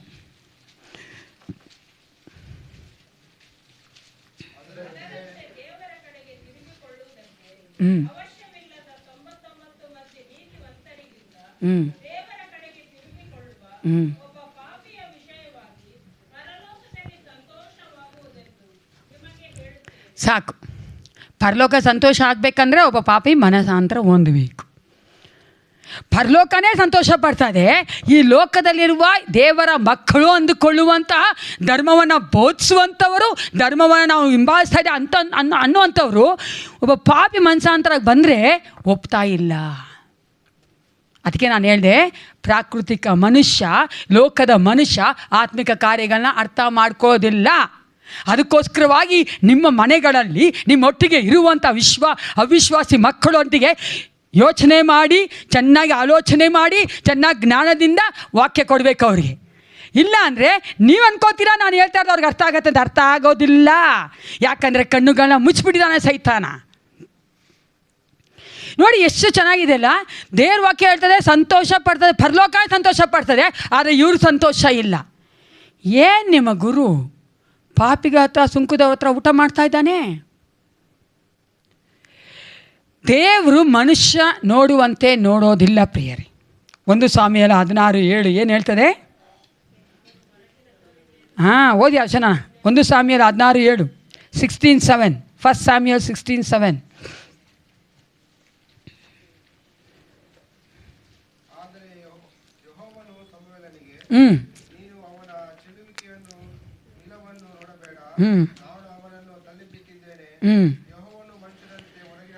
ಯೆಹೋವನು ಮನುಷ್ಯನಂತೆ ಹೊರಗಿನ ತೋರಿಕೆನ ನೋಡದೆ ಹೃದಯವನ್ನೇ ನೋಡುವವನಾಗಿ. ಅಲ್ಲಿ ನೋಡಿ, ಯೇಸು ಕ್ರಿಸ್ತನ ಮತ್ತಾಯನ ಹುಡುಕಿಕೊಂಡು ಬಂದಾಗ ಆತನು ಮತ್ತಾಯನ ಮೇಲೆ ನೋಡಲಿಲ್ಲ. ಅದಕ್ಕೆ ಅಲ್ಲಿ ನೋಡಿ ಅಂತಿದೆಯಲ್ಲ, 2ನೇ ಪಾಯಿಂಟ್ ನಾನು ಹೇಳಿದೆ. ನೋಡೋದಂದರೆ ಆತನ ಅಂತರಂಗವನ್ನು ದೇವರು ನೋಡಿದ್ರು. ಅದನ್ನು ಪಡ್ತಾ ಇದ್ದಂಥ ಸಂಕಟವನ್ನು, ದುಃಖವನ್ನು, ಆ ನೋವನ್ನು ದೇವರು ನೋಡಿದ್ರು. ಯೇಸು ಕ್ರಿಸ್ತ ನೋಡಿ ಆತನನ್ನು ನನ್ನ ಹಿಂದೆ ಬಾ ಅಂತ ಕರೆದ್ರು. ಸ್ವಲ್ಪ ಯೋಚನೆ ಮಾಡಿ ಪ್ರಿಯರೇ, ಆತನು ನಿಜವಾಗಿಯೂ ಆ ಒಂದು ಪರಿಸ್ಥಿತಿಯಲ್ಲಿ ಇಲ್ಲದೇ ಇರುವುದಾದರೆ ಯೇಸು ಕ್ರಿಸ್ತನ ಕರೆದಾಗ ಹೋಗ್ತಾ ಇದ್ನ, ಆತನಿಗೆ ಎಷ್ಟು ಸಂತೋಷ ಆಗಿರಬೇಕು. ಯಾರೂ ನನ್ನ ಅರ್ಥ ಮಾಡ್ಕೊಂಡಿಲ್ವಲ್ಲ, ನಾನು ಏಸಪ್ಪ ನನ್ನ ಅರ್ಥ ಮಾಡ್ಕೊಂಡಲ್ಲ. ಯಾಕೆ ಹೇಳಿ? ದೇವರು ನಮ್ಮ ಹೃದಯ ನೋಡುವಂಥ ದೇವರು ಪ್ರಿಯರೇ. 3ನೇದಾಗಿ, ಪ್ರಾಕೃತಿಕ ಮನುಷ್ಯನು, ಈ ಲೋಕದ ಮನುಷ್ಯರು ಆತ್ಮಿಕ ಕಾರ್ಯಗಳನ್ನ ಅರ್ಥ ಮಾಡ್ಕೊಳ್ಳೋದಿಲ್ಲ. ಕೊನೆಯದಾಗಿ ಕನ್ಕ್ಲೂಷನಲ್ಲಿ 17ನೇ ವಚನ ಓದೋಣ.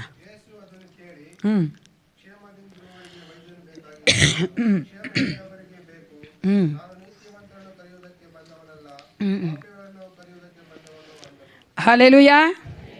ಯೇಸು ಕ್ರಿಸ್ತನ ಡಿಪ್ಲೊಮ್ಯಾಟಿಕ್ ಇದೆ ನೋಡಿ, ಅದನ್ನು ತುಂಬ ಇಷ್ಟಪಡ್ಬೇಕು ನಾವು. ಅವ್ರು ಹೇಳಿದ ತಕ್ಷಣ ನೀನು ಯಾರು ಹೇಳೋಕ್ಕೆ? ನೀನು ಮಹಾಸಾಚನಾ? ಏನು ನಿನಗಿದೆ ಯೋಗ್ಯತೆ? ನಾನು ಯಾವನ ಹತ್ರ ಹೋಗ್ತೀನಿ, ನೀನು ಹೇಳೋಕ್ಕೆ ಅಂತಂದರೆ ದೇವರಲ್ಲಿ ಎಷ್ಟು ಸೂಪರಾಗಿ ಹೇಳಿದ್ರು. ಬಾಯೇ ತೇಕಾಗಿಲ್ಲ ಅವ್ರ ಕೇಳಿ. ಏನಂದ್ರು ನೋಡಿ, ಓದೋ ಬೆನಸ್ತಿ. ಕ್ಷೇಮದಿಂದಿರುವವರಿಗೆ ವೈದ್ಯನು, ಎಸ್. ನಂತರ ಕ್ಷೇಮವಿಲ್ಲದವರಿಗೆ ಬೇಕು. ಇವಾಗ ಅವರೇ ಅರ್ಥ ಮಾಡ್ಕೊಬೇಕು, ಯಾರಿಗೆ ಕ್ಷೇಮವಾಗಿದ್ದಾರೆ, ಯಾರು ಕ್ಷೇಮವಾಗಿಲ್ಲ ಅಂತ. ಯಾರಿಗಲ್ಲಿ ರೋಗ ಇದೆ, ಯಾರಿಗೆ ರೋಗ ಇಲ್ಲ ಅಂತ ಅವರೇ ಅರ್ಥ ಮಾಡ್ಕೊಂಡ್ಬಿಡ್ಬೇಕು. What a great and mighty is a my God, isn't it? ಅಲ್ಲಿ 3 ಕಾರ್ಯ ನೋಡ್ತೀವಿ ಪ್ರಿಯರೇ. ಆ 17ನೇ ವಚನದ 3 ಕಾರ್ಯ ಇದೆ. ಮನುಷ್ಯರು ಯಾರನ್ನ ನೋಡಿ ಪಾಪಿ ಅಂತ ಅವರು ಲೇಬಲ್ ಹಾಕ್ತಾರೋ, ಬ್ರ್ಯಾಂಡ್ ಮಾಡ್ತಾರೋ, ಅವ್ರ ಹತ್ರನೇ ಯೇಸು ಕ್ರಿಸ್ತನು ಹೋಗೋದು. ಹಲ್ಲೆಲೂಯಾ. ನೀವು ನೋಡಿಬೇಕಂದ್ರೆ ನಮ್ಮ ಕುಟುಂಬಗಳು ಅಷ್ಟೇ, ಯಾರನ್ನ ತಲ್ಲಾಕಿರ್ತೀವೋ ಅವ್ರನ್ನೇ ಯೇಸು ಕ್ರಿಸ್ತನು ಹುಡ್ಕೊಂಡು ಬರ್ತಾನೆ. ನಿನಗೂ ನನಗೂ ಬೇಡ ಅವರು, ಅದೇ ನಾನು ಏಸಪ್ಪನಿಗೆ ಬೇಕು. ಅದಕ್ಕೇನು ಮಾಡಬೇಕು? ಯಾರನ್ನೂ ತಳ್ಳಬಾರ್ದು. ಓಕೆನಾ? ಯಾರನ್ನೂ ತಳ್ಳಬಾರ್ದು. ಅರ್ಥನೇ ಆಗ ನಿಮಗೆ. ಅಲ್ಲಿ ದಾವೀದನಿಗೆ ಚಿಕ್ಕ ಕಲ್ಲಿತ್ತಲ್ಲ, ಅಲ್ಲಿ ಕಲ್ಲು ಗೊತ್ತಲ್ಲ ನಿಮಗೆ, ಆ ಕತೆ ಗೊತ್ತಾನೆ? ಆ ಕಲ್ಲು ತಗೊಂಡು ಯಾರನ್ನ ಸಾಯಿಸ್ದ? ಹಾಂ, ಗೊಲ್ಯಾತನ ಸಾಯಿಸ ನೋಡಿ. ಆ ಕಲ್ಲು ಏನ್ರಿ? ಏನೂ ಅಲ್ಲ. ಕಲ್ಲಿಗೆ ಏನು ನೋಡೋಕ್ಕೋದ್ರೆ ಏನು ಮಾನ್ಯತೆಯೇ ಇಲ್ಲ. ಆದರೆ ದೇವರ ಒಂದು ಇದು ನಾ ಹೇಳ್ಬೇಕೇನೆಂದರೆ, ಏಸಪ್ಪ ಅವ್ರಿಗೆ ಜ್ಞಾನ ಕೊಡಬೇಕು. ಆ ಕಲ್ಲಿಗೂ ಮೀನಿಂಗ್ಸ್ ಕೊಡ್ತಾರೆ ಸ್ವಾಮಿ ಏಸಪ್ಪ. ಇಂಟರ್ಪ್ರಿಟೇಷನ್ ಮಾಡ್ತಾರೆ ಅಂದರೆ ಹಂಗಿಂಗಲ್ಲ, ತಪ್ಪು ಪ್ರಿಯರೇ. ಅದು ದೇವ್ರ ವಾಕ್ಯ ಹಂಗೆ ಅನ್ನಲ್ಲ. ಆ ಕಲ್ಲು ಹಿಡ್ಕೊಂಡು ಎಷ್ಟು ಇಂಟರ್ಪ್ರಿಟೇಷನ್ ಕೊಟ್ಬಿಡ್ತಾರೆ. ಆದರೆ ಕಲ್ಲು ಏನೂ ಅಲ್ಲ. ಆದರೆ ದೇವರು ದಾವಿದನ ಕಣ್ಣುಗ ತೆಗೆದು ಆ ಕಲ್ಲು ತೆಗೆದು ಮಾಡಿದ್ರಲ್ಲ, ಅವ ಕಲ್ಲಿಗೆ ಏನು ಬಂತು? ಮಾನ್ಯತೆ ಬಂತು. ಹಂಗೆ ನಮ್ಮ ಕಣ್ಣುಗ ದೇವ್ರು ತೆಗಿಬೇಕು. ನಮ್ಮ ಪಕ್ಕದಲ್ಲಿಯವರೇ ನಮ್ಗೆ ಅರ್ಥ ಆಗೋದಿಲ್ಲ. ಪಕ್ಕದವ್ರಿಗೆ ಏಸಪ್ಪ ಜಾಸ್ತಿಯಾಗಿ ಆಶೀರ್ವಾದ ಕೊಡ್ತಾ ಇರ್ತಾನೆ, ಆತನ ಕರೀತಾ ಇರ್ತಾನೆ, ಆತನ ಮುಂದಿಗಿರೋದಕ್ಕೆ ದೇವರು ಆಶೀರ್ವಾದವಾಗಿಟ್ಟಿರ್ತಾನೆ. ಆದರೆ ನಾವು ಅದನ್ನೇ ಅನೇಕ ಸಾರಿ ತಳ್ಳಿಬಿಡ್ತೀವಿ ಪ್ರಿಯರೇ. ಆಮೇನ್. ಸ್ವಲ್ಪ ಜನ ಮಾತ್ರ ಹೇಳಿದ್ರು, ಜಾಸ್ತಿ ಜನ ಮಾಡ್ತಾ ಇದ್ದೀರಾ. 2ನೇದಾಗಿ 17ನೇ ವಚನದ ಮೊದಲು ಏನು ನೋಡ್ತೀವಿ? ಕನ್ಫ್ಯೂಸ್ ಮಾಡ್ಕೊಬೇಡಿ. ಆ 3 ಪಾಯಿಂಟಲ್ಲಿ, ಆ 3ನೇ ಪಾಯಿಂಟ್, ಆ ಲಾಸ್ಟ್ ಪಾಯಿಂಟ್ 17ನೇ ಅಧ್ಯಾಯದಲ್ಲಿ 17ನೇ ವಚನದಲ್ಲಿ ಈ ರೀತಿಯಾಗಿ ಹೇಳ್ತಾರೆ. ಮೊದಲನೇದಾಗಿ ಯಾರೆಲ್ಲ ಯಾವ ಮನುಷ್ಯನನ್ನು ಪಾಪಿ ಅಂತಾರೋ ಅವ್ರನ್ನೇ ಯೇಸು ಕ್ರಿಸ್ತ ಹುಡ್ಕೊಂಬರೋದು. ಅದಕ್ಕೋಸ್ಕರ ಹೇಳಿದ್ರು ಕ್ಷೇಮವಿಲ್ಲದವನಿಗೆ ವೈದ್ಯನು ಬೇಕು ಅಂತ. 2ನೇದಾಗಿ ತನ್ನನ್ನು ತಾವೇ ನೀತಿವಂತರು ಅಂದುಕೊಳ್ಳೋರನ್ನ ಯೇಸು ಕ್ರಿಸ್ತನು ಬೇಡ ಅಂದ್ಬಿಡ್ತಾನೆ ತಾನೇ. ಸ್ವಲ್ಪ ಯೋಚನೆ ಮಾಡೋಣ. ನಾನು ಸರಿಯಾಗಿದ್ದೀನಿ, ನಾನು ಚೆನ್ನಾಗಿದ್ದೀನಿ ಅಂದರೆ, ನನಗೆ ಆರೋಗ್ಯ ಚೆನ್ನಾಗಿದೆ ಅಂದರೆ ನಂಗೆ ವೈದ್ಯ ಬೇಕಾ? ನಾನು ಆತ್ಮಿಕವಾಗಿಯೂ ಸಹ ನಾನು ಚೆನ್ನಾಗಿದ್ದೀನಿ, ನಾನು ಒಳ್ಳೆ ಕಾರ್ಯಗಳು ಮಾಡ್ತೀನಿ, ನಾನು ನೀತಿಯಾಗಿದ್ದೀನಿ, ನಾನು ಬೇರೆಯವ್ರಿಗೆ ಆಶೀರ್ವದಿಸ್ತೀನಿ, ಬೇರೆಯವ್ರಿಗೆ ನಾನು ಪ್ರಾರ್ಥನೆ ಮಾಡ್ತೀನಿ, ಬೇರೆಯವ್ರಿಗೆ ನಾನು ಒಳ್ಳೇದು ಮಾಡ್ತೀನಿ ಅಂದರೆ ನನಗೆ ಸ್ವಲ್ಪ ಬೇಕಾ? ಬೇಕಂತ ಬೇಡ. ನಾನು ಸರಿಯಾಗಿದ್ದೀನಿ, ಅದೇ ಸ್ವನೀತಿ. ಯಾರೆಲ್ಲ ನಾವು ನೀತಿಯಾಗಿದ್ದೀವಿ ಅಂತೂ ಅವರಿಗೆ ಯೇಸು ಕ್ರಿಸ್ತನು ಬೇಡ ಪ್ರಿಯರೇ. ಅನೇಕರು ಲೋಕದಲ್ಲಿ ಯೇಸಪ್ಪನ ಅಂಗೀಕರಿಸ್ಕೊಳ್ಳದೆ ಇರೋಂಥ ಒಂದು ಕಾರಣ ಇದು ಸಹ. ಯಾಕೆ ಹೇಳಿ? ಅವ್ರು ಹೇಳ್ಕೊತಾರೆ, ನಾನು ಸರಿ ಇದ್ದೀನಿ, ನಾನು ಕರೆಕ್ಟಾಗಿದ್ದೀನಿ, ಏನು ತಪ್ಪಿದೆ ನನ್ನಲ್ಲಿ, ನನಗೇನು ಕೊರತೆ ಇದೆ ನನ್ನಲ್ಲಿ, ನಾನು ಯೇಸಪ್ಪ ಹತ್ರ ಬರೋದಕ್ಕೋಸ್ಕರ. ಅರ್ಥ ಆಗತ್ತಲ್ಲ? ಯೇಸು ಕ್ರಿಸ್ತನಲ್ಲಿ ನೋಡಿದಂಥ ಸದುಕಾಯರಿಗೆ, ಪರಿಸಾಯರಿಗೆ, ಧಾರ್ಮಿಕ ಮುಖಂಡರಿಗೆ ಈ ಥರ ಹೇಳ್ತಾ ಇದ್ದಾರೆ, ನೀವು ನೀತಿವಂತರೇ, ಅದಕ್ಕೆ ನನಗೆ ನೀವು ಬೇಡ ಅಂತ. ಅಂದರೆ ನೀವು ಕ್ಷೇಮವಾಗಿದ್ದೀರಿ, ನನಗೆ ಬೇಡ. 3ನೇದಾಗಿ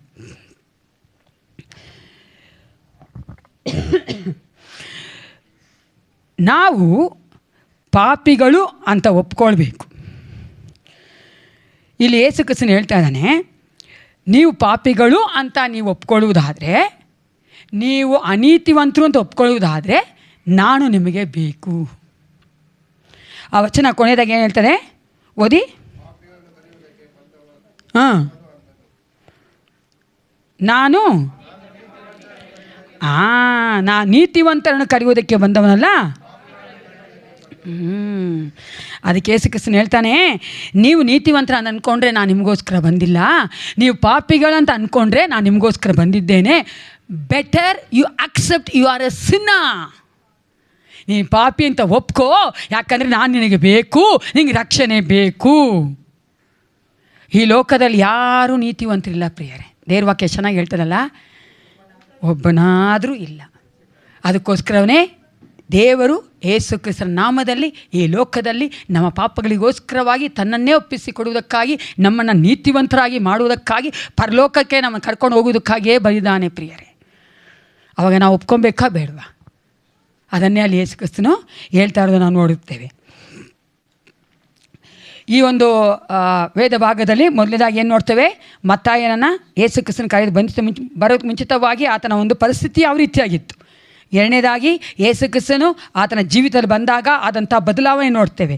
ಮೂರನೇದಾಗಿ ಈ ಲೋಕದ ಮನುಷ್ಯರು ಆತ್ಮಿಕ ಕಾರ್ಯಗಳನ್ನ ಅರ್ಥ ಮಾಡ್ಕೊಳ್ಳೋದಿಲ್ಲ. ಎಲ್ಲರೂ ಎದ್ದು ನಿಂತ್ಕೊಳ್ಳೋಣ ಪ್ರಿಯರೇ. ಹಾಲೆಲೂಯ, ಸ್ತೋತ್ರವೇ. ಸೈನ್ಯಗಳ ಕರ್ತನೆ, ಕೃಪೆಯಲ್ಲಿ ಐಶ್ವರ್ಯ ದೇವ, ನಿನಗೆ ಸ್ತೋತ್ರ ರಾಜ. ಪರಿಶುದ್ಧನೇ ಪರಿಶುದ್ಧನೇ ನಿನಗೆ ಸ್ತೋತ್ರ ಯೇಸಪ್ಪ.